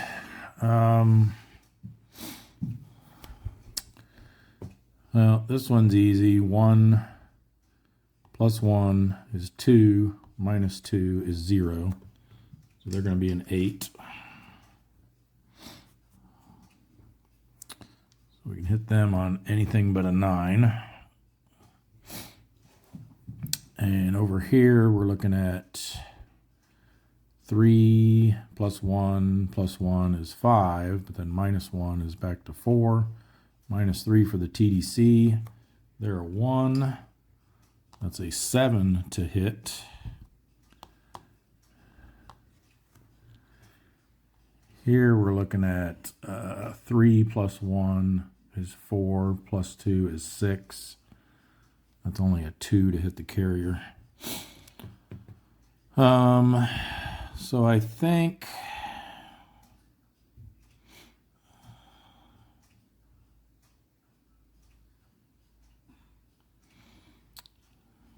we could split here, I guess, and still have a decent chance at both of them, but I'd almost rather just focus all my effort on here and forget about the 1,000 tons there.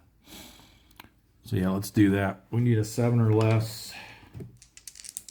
And then since they're damaged, we only need to get anything but a 0 on the white die. I'll sink them. We got it. That's the Rattan. It's an 8,000 ton merchant.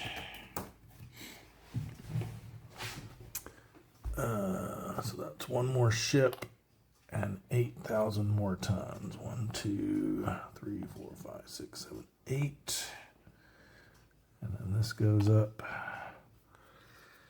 So that puts us at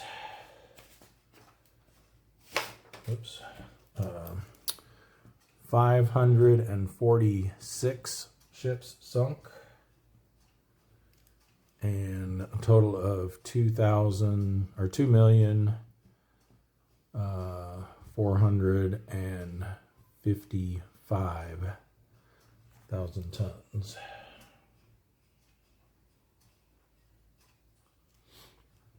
that right? Yeah. Okay. So when I was off camera there for a bit, I was thinking about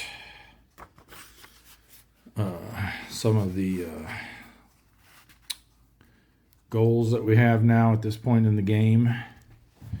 And so those are getting to War Period 4, which will end the scenario, and getting to +2 torpedo value. So currently we're at, when I did these calculations initially, we were at 545 and 2445. But so we got 546 ships sunk for a total of 2,455 kilotons. In order to even qualify to start rolling for War Period 4, we have to be at 770 ships sunk and 3,700 kilotons. So I did some math and figured out like what our average tonnage per ship that we've sunk thus far, and based on the previous numbers anyway, in order to get, if we maintain that same rate of tonnage per ship sunk, in order to get to 3,700, we'll actually have to sink 824 ships. So hopefully we can start increasing our average tonnage per ship so that we don't have to get quite that high. But even just to get to 770, we're looking at needing what, 100 and what is that, 130, 124 ships to go, and then the requisite tonnage to go along with that. And then the first opportunity we actually have to do that would be in June. However, if we only reach those minimums in June, we're going to have a -4 to our die roll, so we wouldn't be able to roll a 9. So if we only reach those minimums, the earliest we'd be able to do it would be in November. And that would only be if we rolled a 9, which would -4 would put it at a 5. Because you got to roll equal to or higher than this number for whatever month you're in, but then modified by this chart here. So we've got a ways to go yet for that. And then +2 torpedo value, we're looking at needing almost 500 more ships for that. So that's, I'm thinking we'll probably get to war period 4 before we hit +2 torpedo value, but I guess we'll have to see. If we get a lot of ships and not much tonnage from them, I mean, that 1040 is going to be between these two columns. So, you know, once you get to here, depending on what your tonnage is, you may actually get pluses to your die roll. So, but we'll see. I just, like I said, was curious about kind of what we should be shooting for now, what we're looking for our next threshold, and still a ways to go. So we'll just keep plugging along. All right, but back to what we were doing here.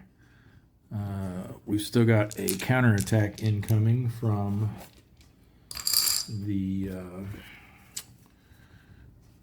carrier and the destroyer. So their 2 halves will just add up to 1. So it's still going to be 1 + 1 + 3. So 5 - 4 is 1. 1 to 2 row, but with a +1 this time because re-attack round.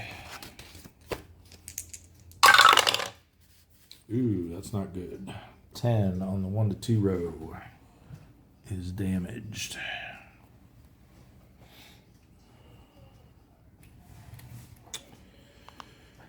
So for our endurance check, we get a +1, so we need a 6 or less.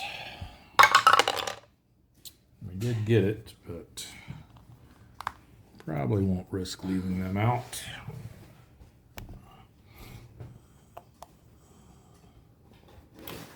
All right, and I think next we'll bring down the Blackfish. So transit event check for them.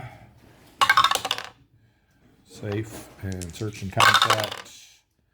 6 and 9. It's going to be our first task force of the week. And 6 will make it low density. So 1, 2, 2, 3.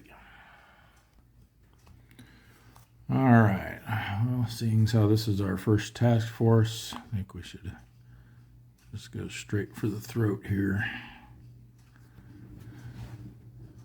We're going to go cautious. Very nice. Auxiliary. Let's see if we can not draw the Michael this time.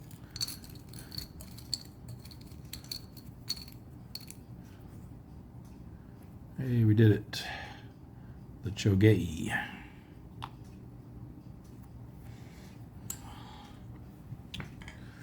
Then let's go here. All right, let's see what he is. I think we'll unflip him.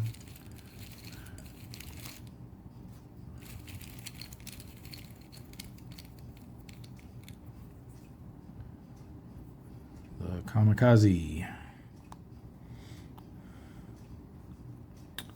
And let's go ahead and unflip.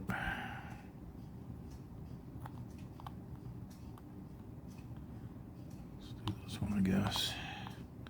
Merchant, and then let's see what this is. Oh, another destroyer. Shoot. Wanting a capital ship.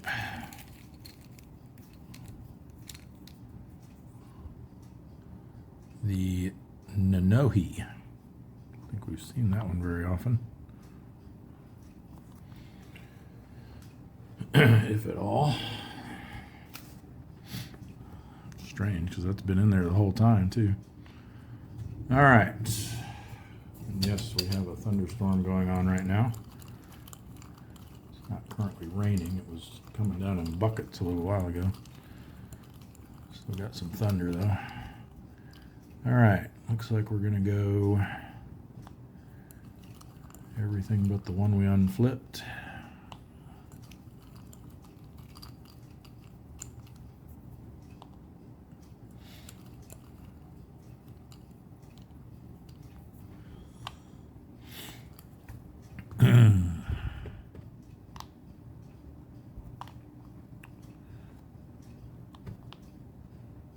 Boo. All right, well, let's see if maybe we can get that destroyer down. Of course, we'll still have to flip. Well, we wouldn't have to flip this one if we slid over and then stayed cautious. We could flip we'd flip those three, but I don't know. Let's see. All right, so 1 plus 2 is 3, plus 1 is 4, minus 1 is 3, so they're a 5.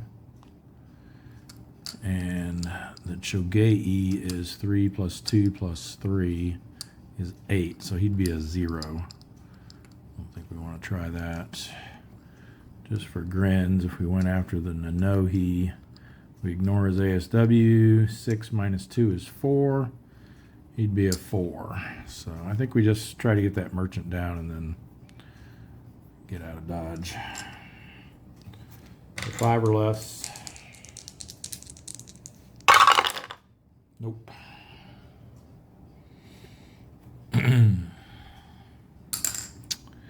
And yeah, I don't think I want to risk flipping all that, so, or even just those two, because we know that's a destroyer. He's a, was he a 1? Yeah, so nah, we'll just bug out.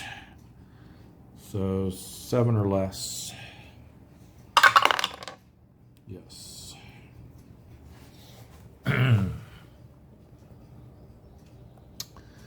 And then we'll bring down the Pakuda. Transit event check. And search and contact. 4 and 6. Will be a sparse large convoy. 1, 1, 2, 3. No, that's task force. What am I doing? 1, 2, 1, 1. Oh, look at that. This one's evading. This leaves us with all red balls. But are they really? Well, let's find out. We'll go here and go standard. We'll just flip them all.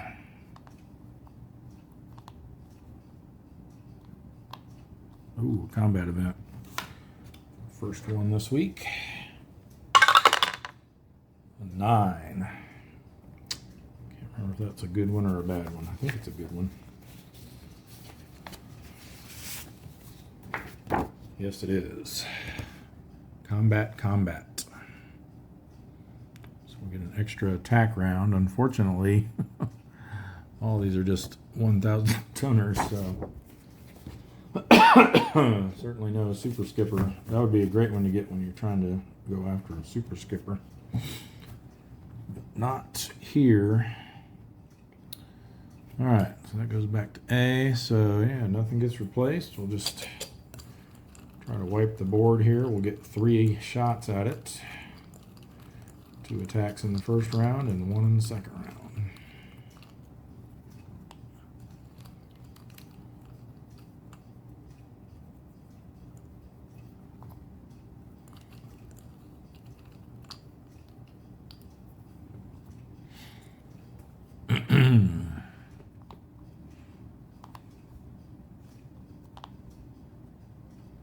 Okay. Definitely smelling a split shot here. 2 minus 3 is -1. So that's a 9. Guaranteed hit.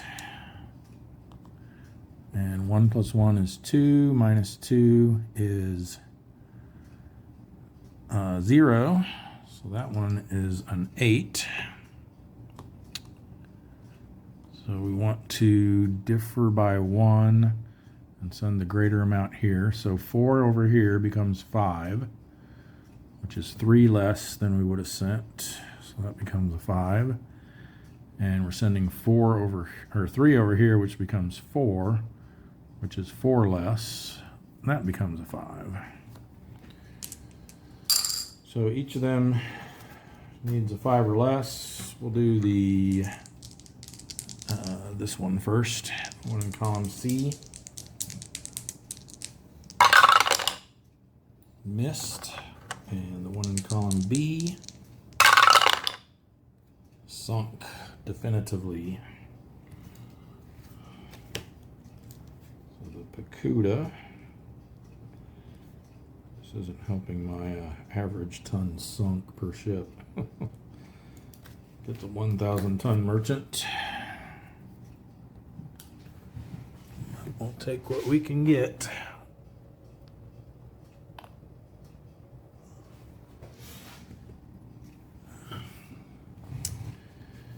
And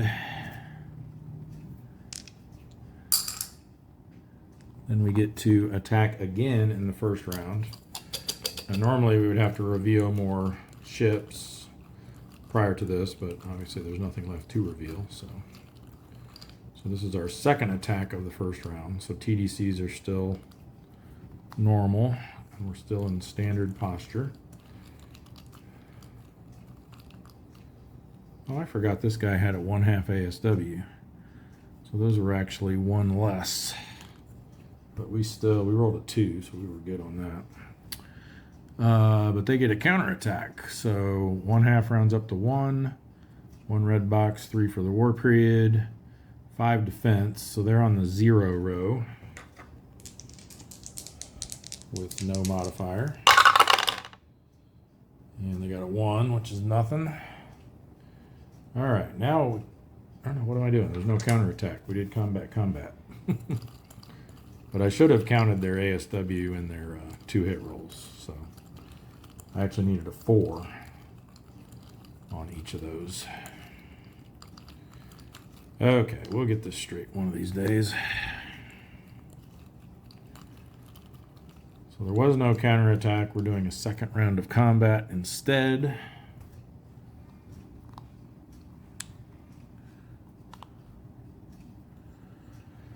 So this time he's a 3. This is still just straight, so he's actually a 4. Which means hit him on a 4 or less. And 1 plus 1 plus 1 is 3, minus 1 is 2. 6 for this guy. And I don't think we'll split that. We'll just try to take him out. Still got 1 more round. Hopefully get a better TDC on that guy. So 6 or less. Ooh, just made it. So another 1,000 ton merchant for the Pacuda. That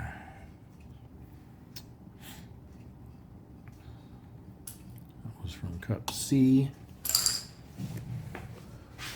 That goes up 1, that goes up 1. And now we're in the re-attack round. We will switch to aggressive this time.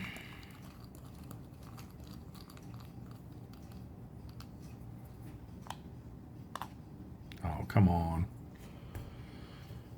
All right, well, that becomes a +1 since we're aggressive and it's a re-attack round. So 2, 3, 4. We're in 8, so our 2-hit number is 4, but we get a -1 DRM, so we will hit on a 5 or less. And we got it. 3 becomes 4, which is plenty. And they cleared the board. MA1T. And now there would have been a counterattack, but they are gone. So, one more.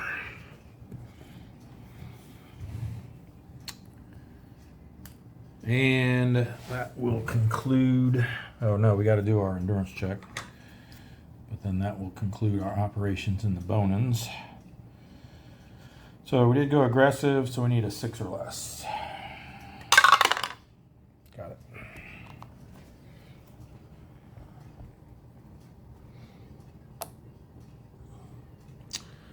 All right, so I think next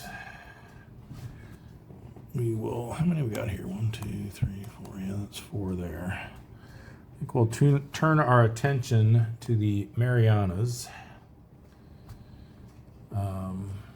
Actually, we can move the Grayling out to make more room for those guys in the Marshall Islands. So let's actually go over to the North Philippine Sea next. And I think we had all these guys up here that we needed to decide where to send in the Yellow Sea. Not them, but these two. I'm thinking we'll send them maybe one to the North Philippine Sea, one to the South China Sea, one area. Yeah, I think that'll work. We go ahead and do that now while I'm thinking about it. So these guys are going to leave the Yellow Sea, come down to here. And they'll be able to get into the Bushnell next turn. They get +1 for leaving the Yellow Sea, but then -1 for being on transit side. So this will be our governing op area. So anything but a 9 is what we want to see. Good. And then we're going to do the same thing with the who is that? The Archer fish, but they're going to go to the North Philippine Sea. They're in the same situation. Anything but a 9. Ooh, they did get a 9. 1, 3 should be nothing. Yep. So they make it there safely after a brief scare. Have to remember to roll for their spotted marker too. At the end. Okay. So, well, I probably should have sent some of these guys up into there. I forgot those were coming out. Oh well, too late now. This was the tang, by the way, that went into the South China Sea 1. All right, now we'll do the North Philippine Sea. We'll go ahead and have the Muskellunge patrol there. 2 and 5. Ooh, they didn't find anything. So they will need an 8 or less to stay. Yes. Put them underneath. And then we're going to move the Grayling over. We'll do a transit event check. Nothing. Search and contact. 4, 6. That should be good enough. Sparse, large convoy. So 1, 2, 1, 1 again. All right. Well, this is nearly the opposite of what we had before. You know what? Let's go over here. See if we can find something good in column D. Let's go cautious. Ooh, that's not good. That's okay. All right.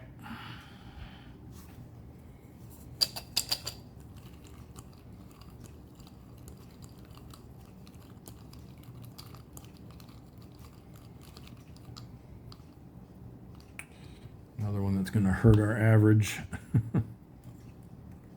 Assuming we get it. Ooh, +3. So 1 plus 1 plus 1 is 3. Plus another 3 is 6. We're a 7. So we need a 1 or less. Oh, so close.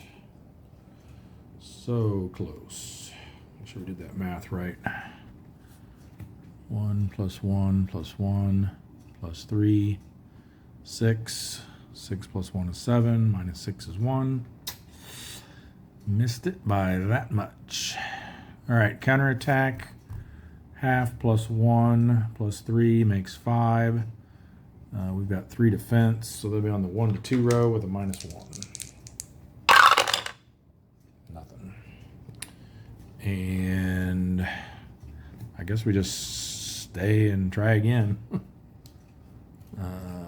Might as well stay cautious.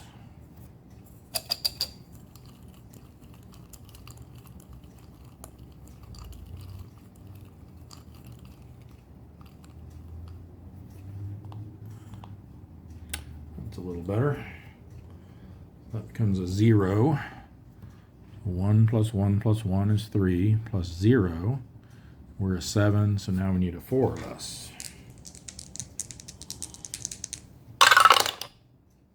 Oh. Well, is that enough? Nope. 1 plus 1 only damages it.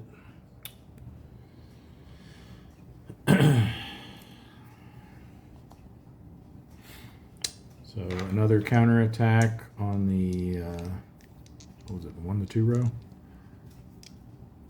Yeah. This time with no modifier. And 6 is nothing. So endurance check for a B rating is 6 or less. Got it.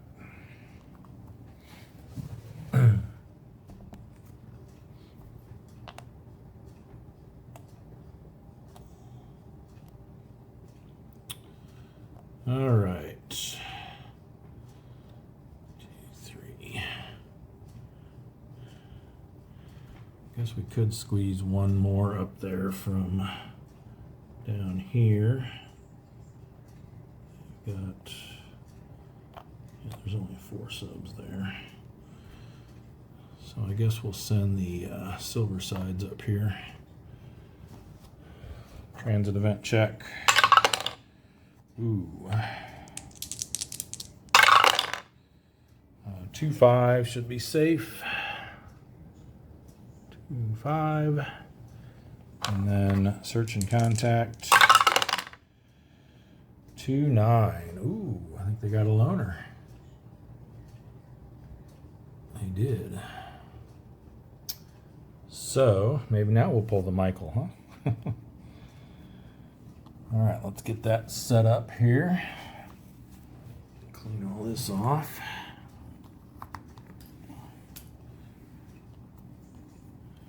C and D.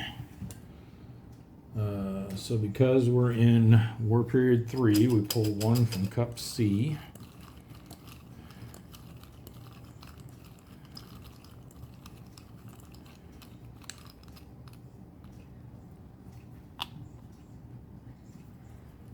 If that's an auxiliary, we do have a chance to maybe pull the Michael. Let me refresh my memory here. It's been a while since I've done a loner.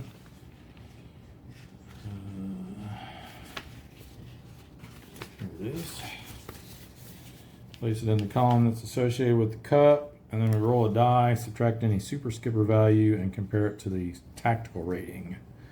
So we want to get less than or equal to our tactical rating, which is 4, the last one there, so that we can set up in the same column. And we do.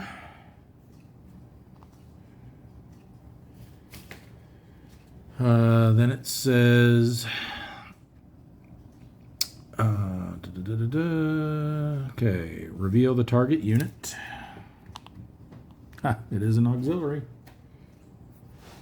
We have a chance. See if I can manage to pull it again.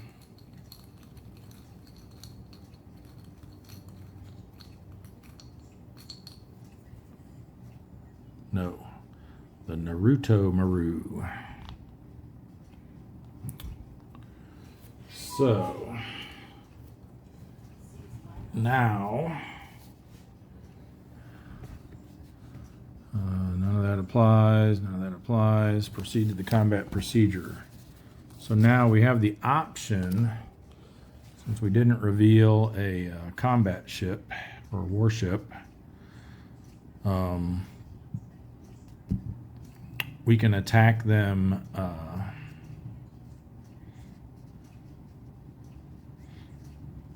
that's interesting. I didn't realize it was only non-warship auxiliaries that you can invoke surface gunnery. Oh no, it says up here. That's just clarifying that you can do those as well. So you can invoke combat event number 1,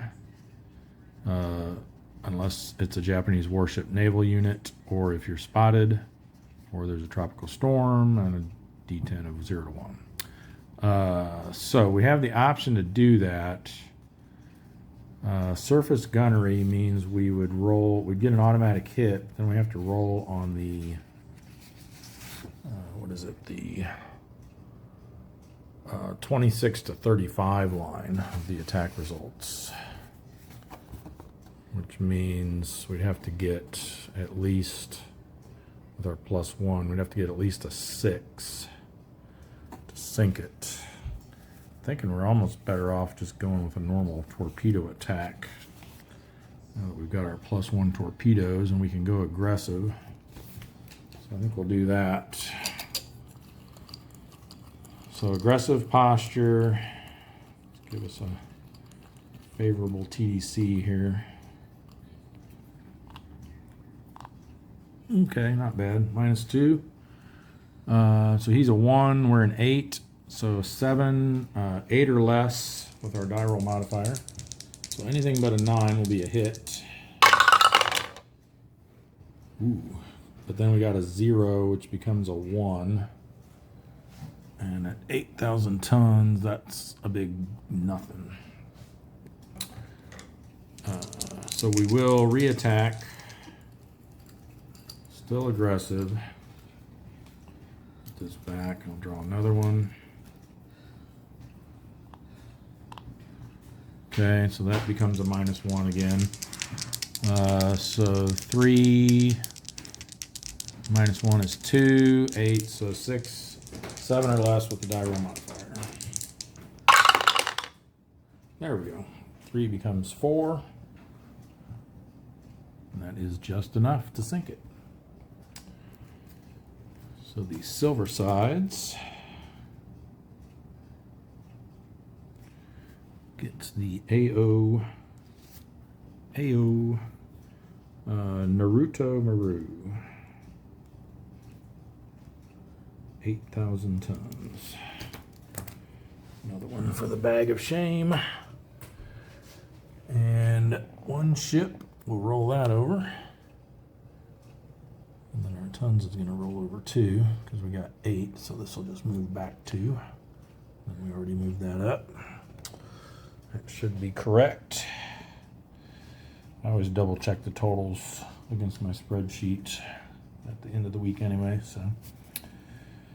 All right, and then we get, since it was a loner, we get to treat it as if we have found no contact, so we get a -1 to our check, but then we get a +1 because we went aggressive, so basically it's just a straight needing 7 or less. Oh yeah, I nailed it.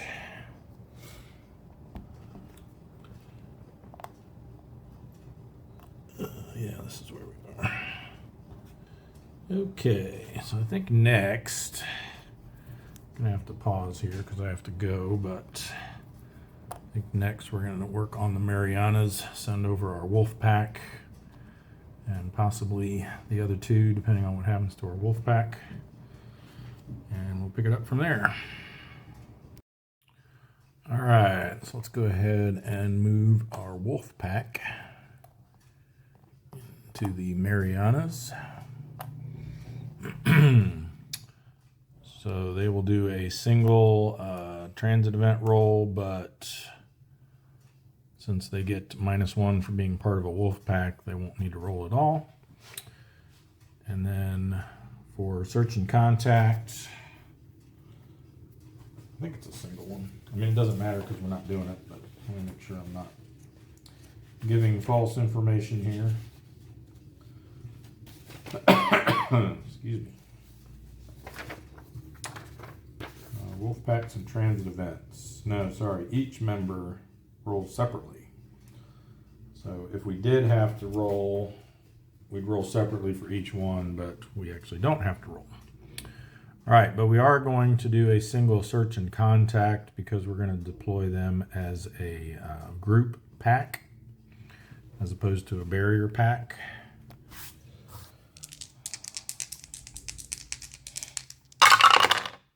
And we got an 8 and a 9. So that's going to be a moderate density task force,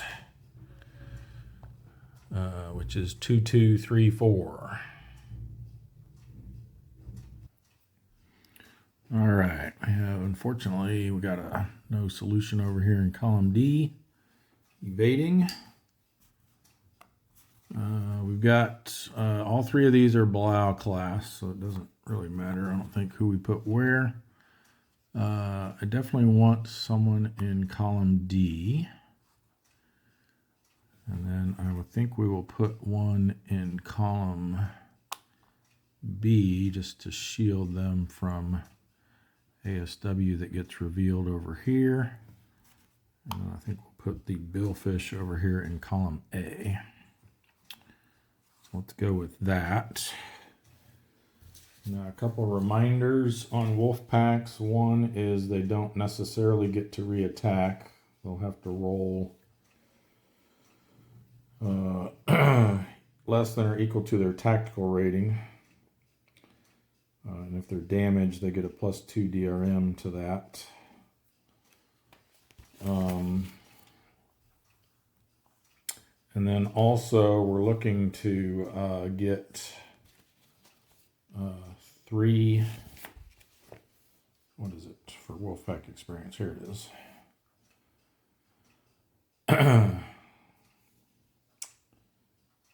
2 or more subs sink an enemy ship in one combat phase. So we want at least 2 of these guys to get something sunk so that we can bump our Wolfpack experience up to 6. And we're hoping to get to 9 so that we get to deploy larger and more quantities of wolf packs. All right, so I think we're going to start with the Apagon, and we're going to have him go standard attack posture. Okay, that's a destroyer. Let's see what it is. You may want to unflip that.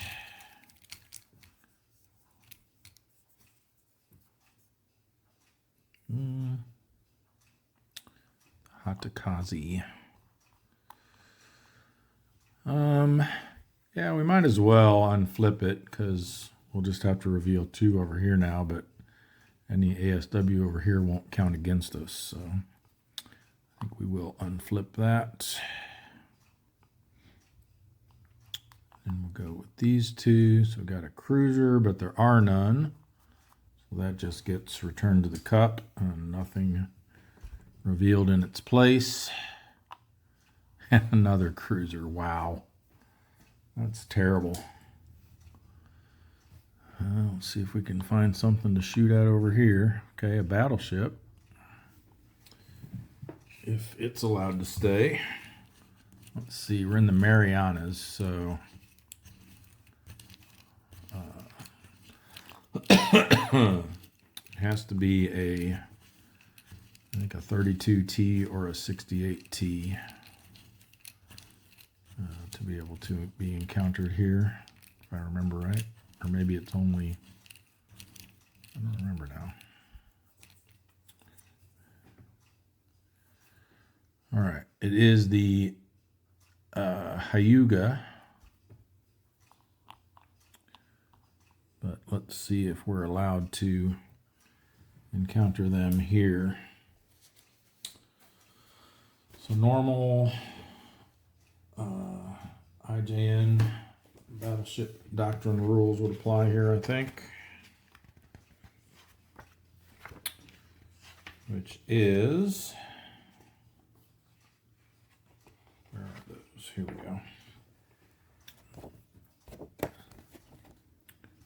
Get it in camera here.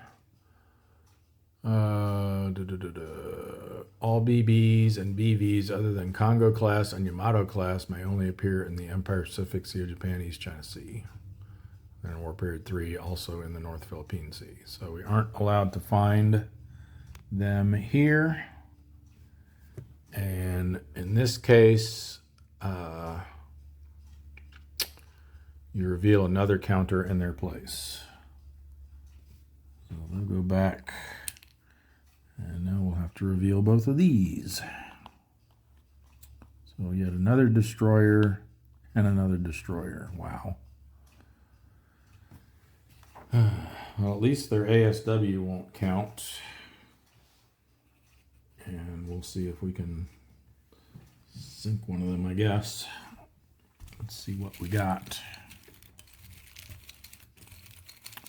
Well, we definitely won't have to count the one we target. But then we won't have to count the other one either since it's in a column with another sub.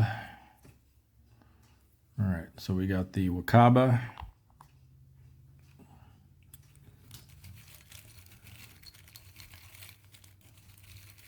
And we've got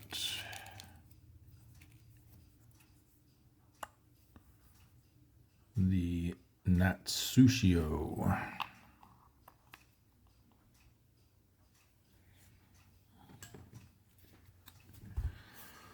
All right, well, hopefully we get something that we can target one of them.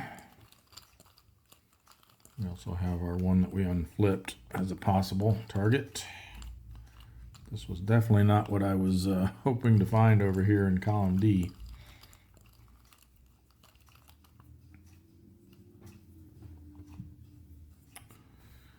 All right. +2 there, yuck, +2 there, and 0. So looks like we go after this one. We assume they're a 1, which means we could hit them on a 7. But then we reveal them and see, oh, no, they're not. They're actually a 6. But we can ignore their defense using the targeting and escort rule.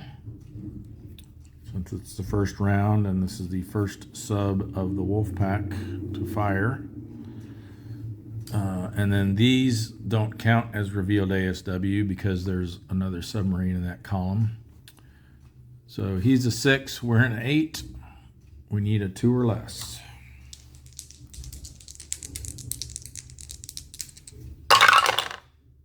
And we got him, nice.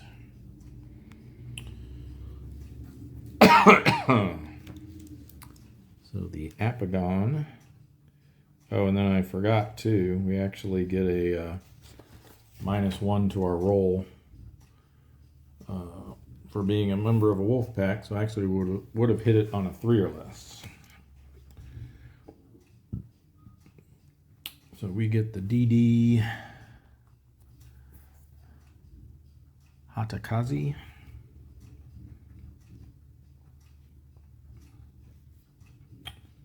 $1,000 tons. Over next to the bag of shame. And 1,000 tons and another ship. All right, so now we just need either the billfish or the batfish to sink something. And we'll get our Wolfpack experience. I think we'll do the batfish, or the billfish next, actually.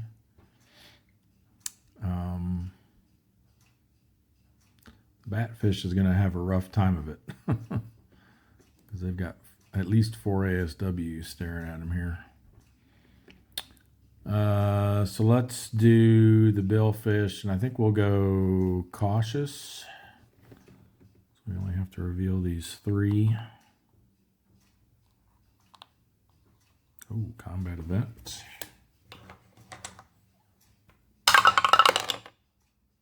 Six, I think, is tonnage doubled, if memory serves.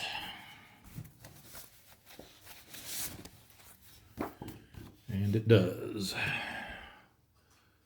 So at the end of the combat phase, double the tonnage of the largest merchant ship sunk.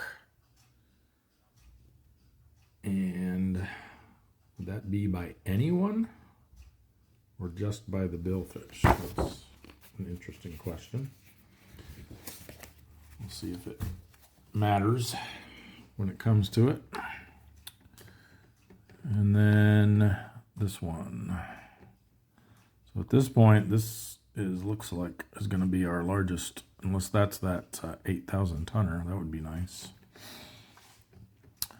So yeah, that's what we got for the billfish. Again, we're cautious posture.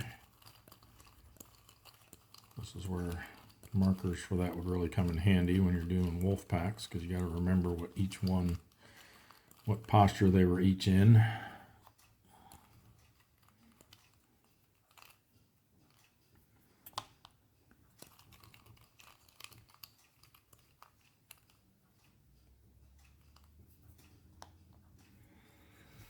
Alrighty, -2, very good. +2, we don't care about that one. And 0. All right, so I think we just go after this to try to get our Wolfpack experience. So that's going to be a 1 - 2 is -1. We're an 8. So that's a 9. And we get a -1 to our roll, so we could actually hit on a 10 if that were possible to roll. So we got a guaranteed hit here. Let's just see if we can sink it.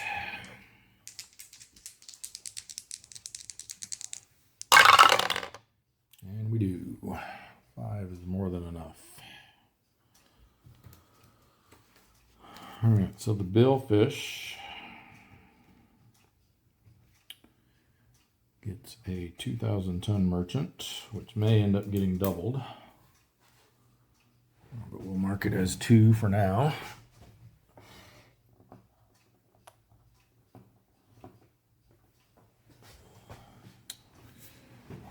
And then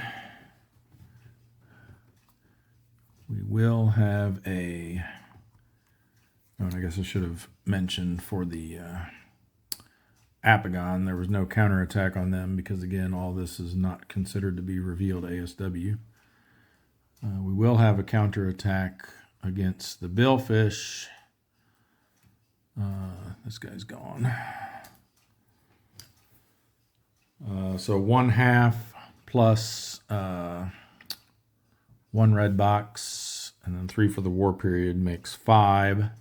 We have 5 defense, so it's the 0 row with a -1 because we're cautious. And a 3 becomes a 2, that's nothing. All right, now it's the batfish's turn. And I think they will likewise go cautious. And they'll have to flip this over. Oh, nice, a light cruiser.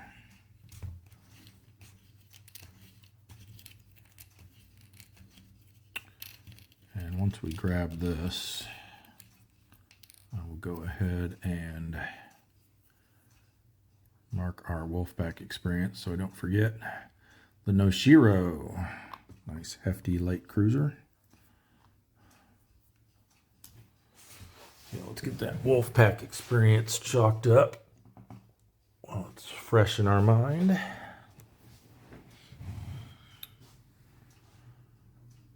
Okay.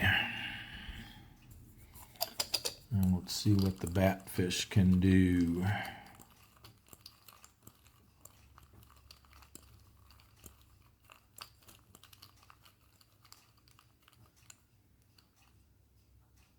Come on. Quit sticking together.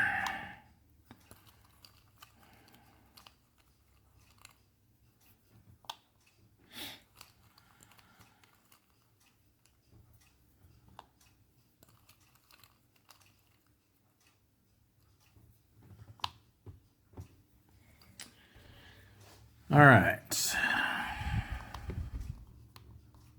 -1 there. 0 +1 -2. All right, so we can't take advantage of the targeting and escort rule now since another sub in the Wolfpack has already fired. So that's, both of those are out of the question, I think. So let's see if either of these are doable. We've got 4 + 4 is 8, plus another 1 is 9. -1 for the TDC is 8. We're in 8, so we can hit that on a 0. Or actually, no, we've got another half ASW here, so they're actually a 9. So we cannot hit them. And these guys are 2 + 5 is 7, plus another 1 is 8. So these we can hit. Well, the 2 hit number is 0. And with our -1 for being a member of a wolf pack, we can actually hit it on a 1. So 1 or less for the MA. Nope. And then dreading this counterattack. We're looking at 5 + 1 + 3 is 9, minus our 5 defense. They will be on the 3 to 4 row with a -1. Good. -1. All right.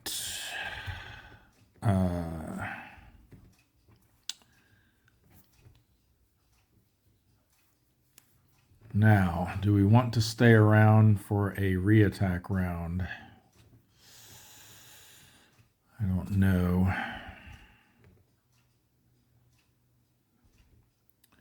I mean, it'd be nice. This guy could slide over here.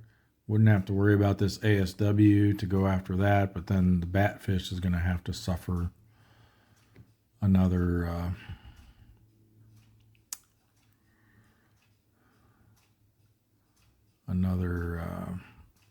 potentially bad counterattack there. So I think we just say we're good with that, and because we got our Wolfpack experience, and we'll see if these guys can actually stay together. So we go to our endurance check. They all 3 need to pass, or else the Wolfpack gets disbanded. They're all A rating, and none of them are damaged or went aggressive, so they each need a 7. So we'll start over here with the billfish. 7 or less. Come on, really? The batfish.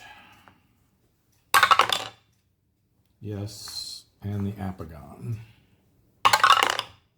Yes. So again, just can't seem to keep these together more than 1 week. So they will RTB, the other 2 can stay. And that means now they're back to counting as 3 subs for congregating risk purposes. So we can really only get 1 more in there. So I guess we'll send the Haddo in.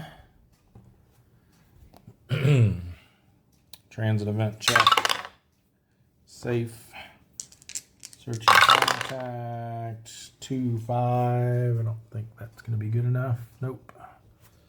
So they'll do an endurance check, being 8 or less, which they make. Put them underneath. And then I think we'll send the runner down here to the Carolines.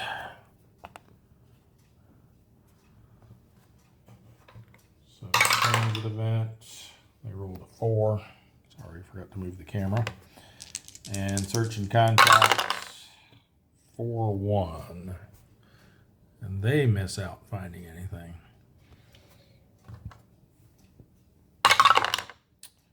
They do pass their endurance check. All right. Let's go ahead and, excuse me, while we're in the south here, finish off the South Philippine Sea here with the porpoise. 0-8. Just missed finding a loner. They're a C rating, but they didn't find anything. So they will need a 6 or less. Nope.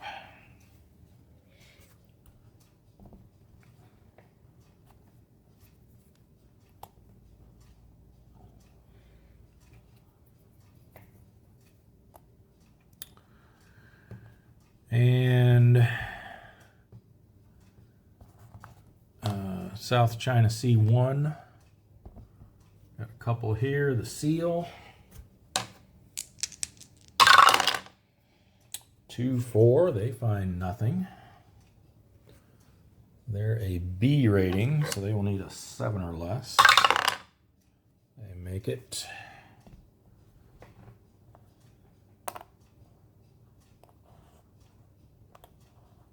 And the gudgeon. Also find nothing. B rating, so 7 or less. Made it.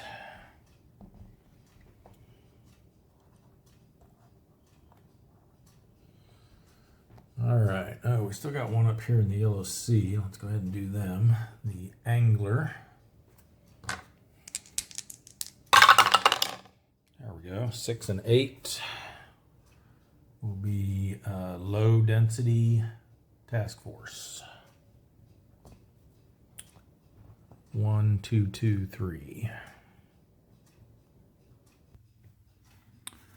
All right, we're gonna see what they can find over here in column D. Cautious. Cruiser. Ooh, the Yamato.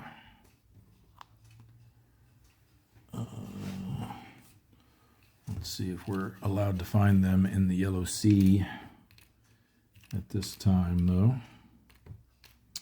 Because remember, in the base game, the Yamato can be found anywhere. However, when you use the IJN rules, there's some restrictions on where they can appear, depending on the year. That was in, whoops, D, not C. So let's have a look at that. I have those printed out here, so I don't have to refer to the rule book. So in 44, East China Sea, South China Sea, North Philippine Sea, Marianas, and the Carolines. So no. And for this one, you do not reveal anything in its place. It just gets removed. So again, 2 strikes so far here in column D. And we found Dave. All right. Well, there's, yeah, I guess we can shoot at these two. Well, so there's nothing we can shoot at, but we can, but we just don't know what they are.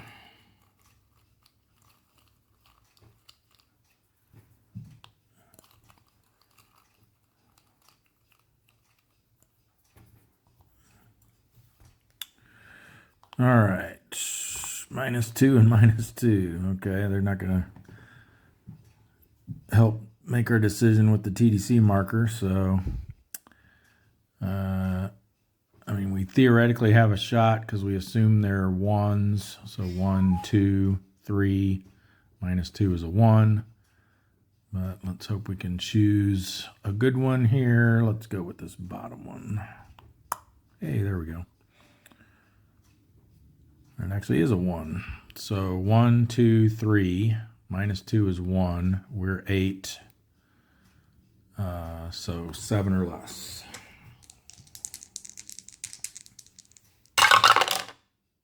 Oh, come on. Counterattack. Half rounds up to 1. There's 1 red box, 3 for the war period. We're in shallow water, so we only subtract 3. So we're on the 1 to 2 row with a -1 for being cautious. 6 becomes 5. 1 to 2 row, that's nothing. I don't think it's worth sticking around for that little gunboat. So we're just going to call it there. So we need a 7 or less for our endurance check, and we made it. Needed that for our 2-hit now roll. All right, so they get to stay up there. And then that just leaves the Aleutians up here. So we'll start with the Coral Islands. Aleutian campaign, I should say. The S-32.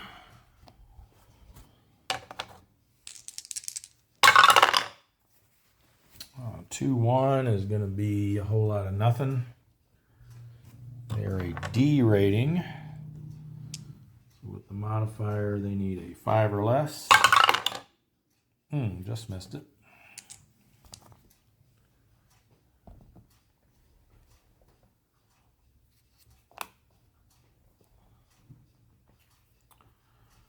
And next we have the, can't see from that far away, S-42.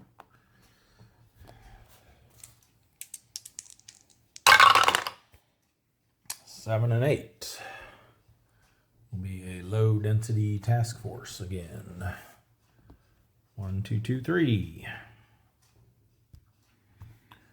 All right, 2 no solutions, evading, and zigged away. Well, being a lowly little S-boat, I don't really care for this draw too much. I think we'll see if we can slip in here into column C, go cautious, and see if this is something worth going after. Okay.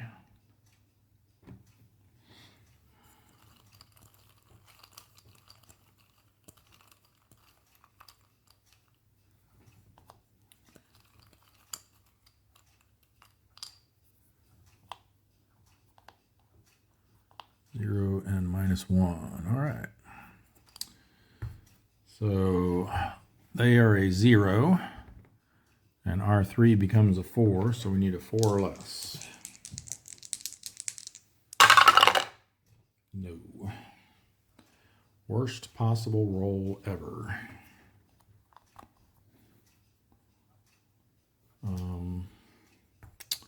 No counterattack, and I don't think we want to stick around with all those IJN flags surrounding us. So D rating means we need a 5 or less. Nope.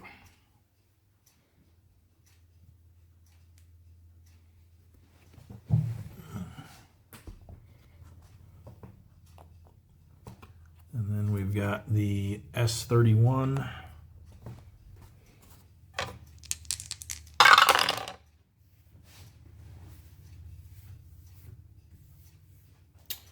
Sorry, 0-2 means they found nothing.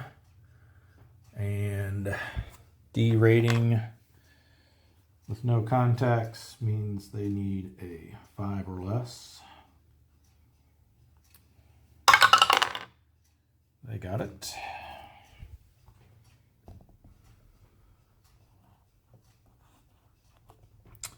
And finally, the Aleutian Islands and S41.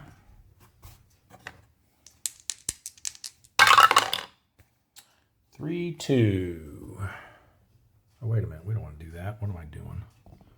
We want them to patrol move. Aleutian Islands is atrocious. Whoops. We'll stick with that roll, though. So 3, 2. Well, I guess we got to do a transit event check. So scratch that. Redo. Transit event check. Then we'll do search and contact. 8-5, okay. Moderate, large convoy.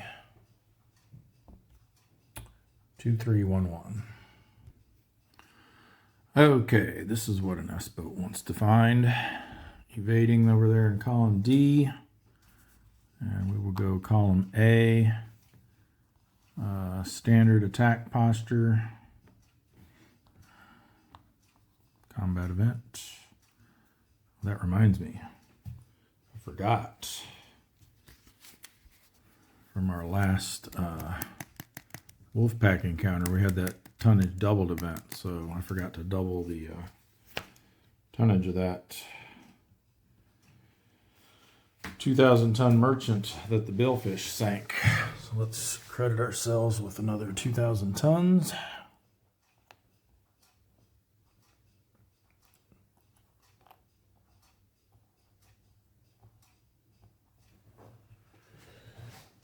And I was so disappointed by their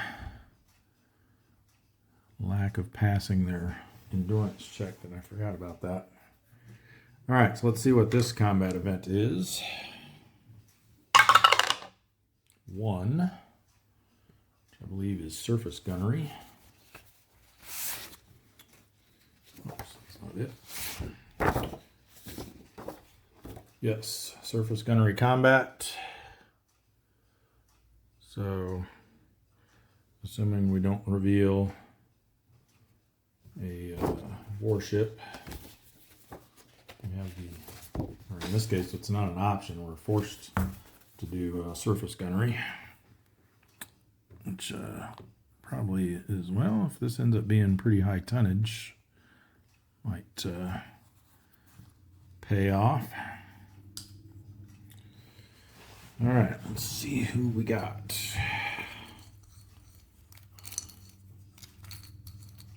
Not the Michael.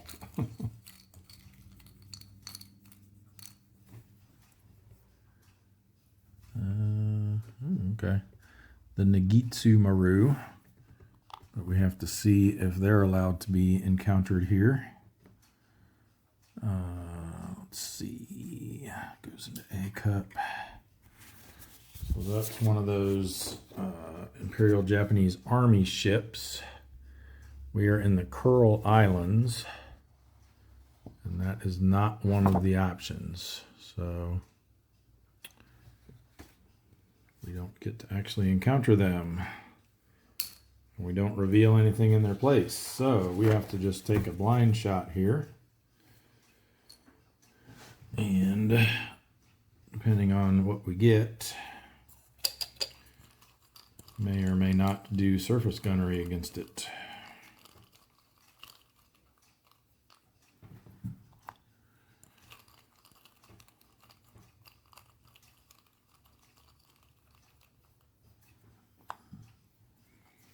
We're hoping that middle one is good. Well, the top one's good. Well, that one's not. Wow. So 1, 2, 3, 4. We're a 4. So we theoretically have a shot against. Let's see, how does this work though? This is weird because if you're doing surface gunnery, you don't do TDCs. Let's see. Place the spotted marker. Choose any revealed. Yeah, so you have to choose a revealed. So I think in this case, since there's no revealed units or ships, just ignore it and do normal torpedo combat. All right, so, yeah,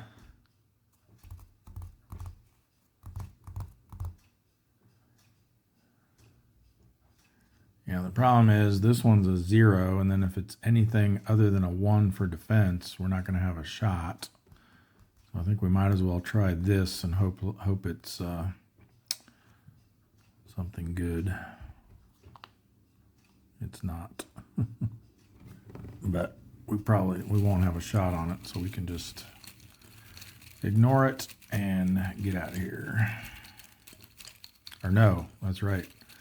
Because we did theoretically have a shot, then it's considered that we did take the shot and it's an automatic miss. So they do get to counterattack. But just to math it out, we would get to ignore their ASW, but 6 plus 1 is 7, minus 2 is 5. We're only a 4, so it's an automatic miss, but with a counterattack. So 2 plus 1 plus 3 is 6. We have 1 defense. Yikes. So they're going to be on the 5 to 6 row. And we went standard, so no modifiers.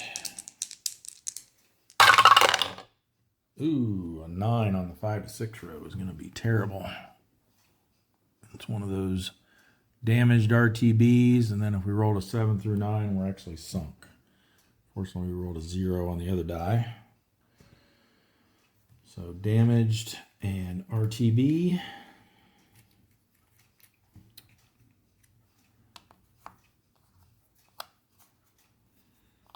Got lucky there. That was just a strange encounter all around with that surface gunnery event that we actually ended up not being able to do. All right, so I think that is all. Now, some of these, let's see, this is where it's my little trick of rolling for spotted markers immediately is going to bite me, because some of these are spotted markers from a previous turn. So we do have to roll for them. You know what we should do with those is we should roll for them after they do their transit movement. Yeah, that's what I'm going to start doing. So I'm pretty sure the archer fish moved down here from the yellow sea. So this was a spotted marker from the previous turn. So we're going to roll for that one. And they do get to remove it. This one, the darter, I think they got that this turn and then weren't able to remove it. So I'm going to leave that one there. I don't think there's any others. But yeah, that's what I'm going to start doing in the future. I should have thought of that sooner. Is if a submarine starts the turn with a spotted marker, then once they, because if they're doing combat, we'll roll for it then. But if all they do is do a transit move, we'll roll after they do their move to see if they lose it. We don't have to remember at the end of the turn whether it was there from a previous turn or not. Looks like that was all of them. Oh, we're not done yet though. I was a little hasty on that. Forgot we still got subs coming out. Just a few, but we do need to take care of them. So we got the swordfish leaving from Pearl Harbor. I think it's kind of crowded up in there, but a lot of those are coming back too. I think we'll send them to the Marshall Islands. They can patrol from there. And then we've got 2 coming out of Brisbane. Unfortunately, we won't be able to form a wolf pack with anyone. That's Fremantle. Brisbane's over here. We'll just send them up into the Bismarck Sea. No transit event checks along that route. And they can patrol from there next turn. All right, now we are done. No one coming out from the tenders. They were actually completely empty at the beginning of the turn. So we just need to move up the week marker, and that will wrap it for week 3. Just to recap where we are. We've sunk 552 ships for a total of 2,471,000 tons. We've lost 72 subs, and our Wolfpack experience is now at 6. So just 3 away from being able to improve our Wolfpack capability. All right, well, that's going to do it for this episode. Thanks everyone for watching. Be sure to like, share, and subscribe, and we will see you in the next episode.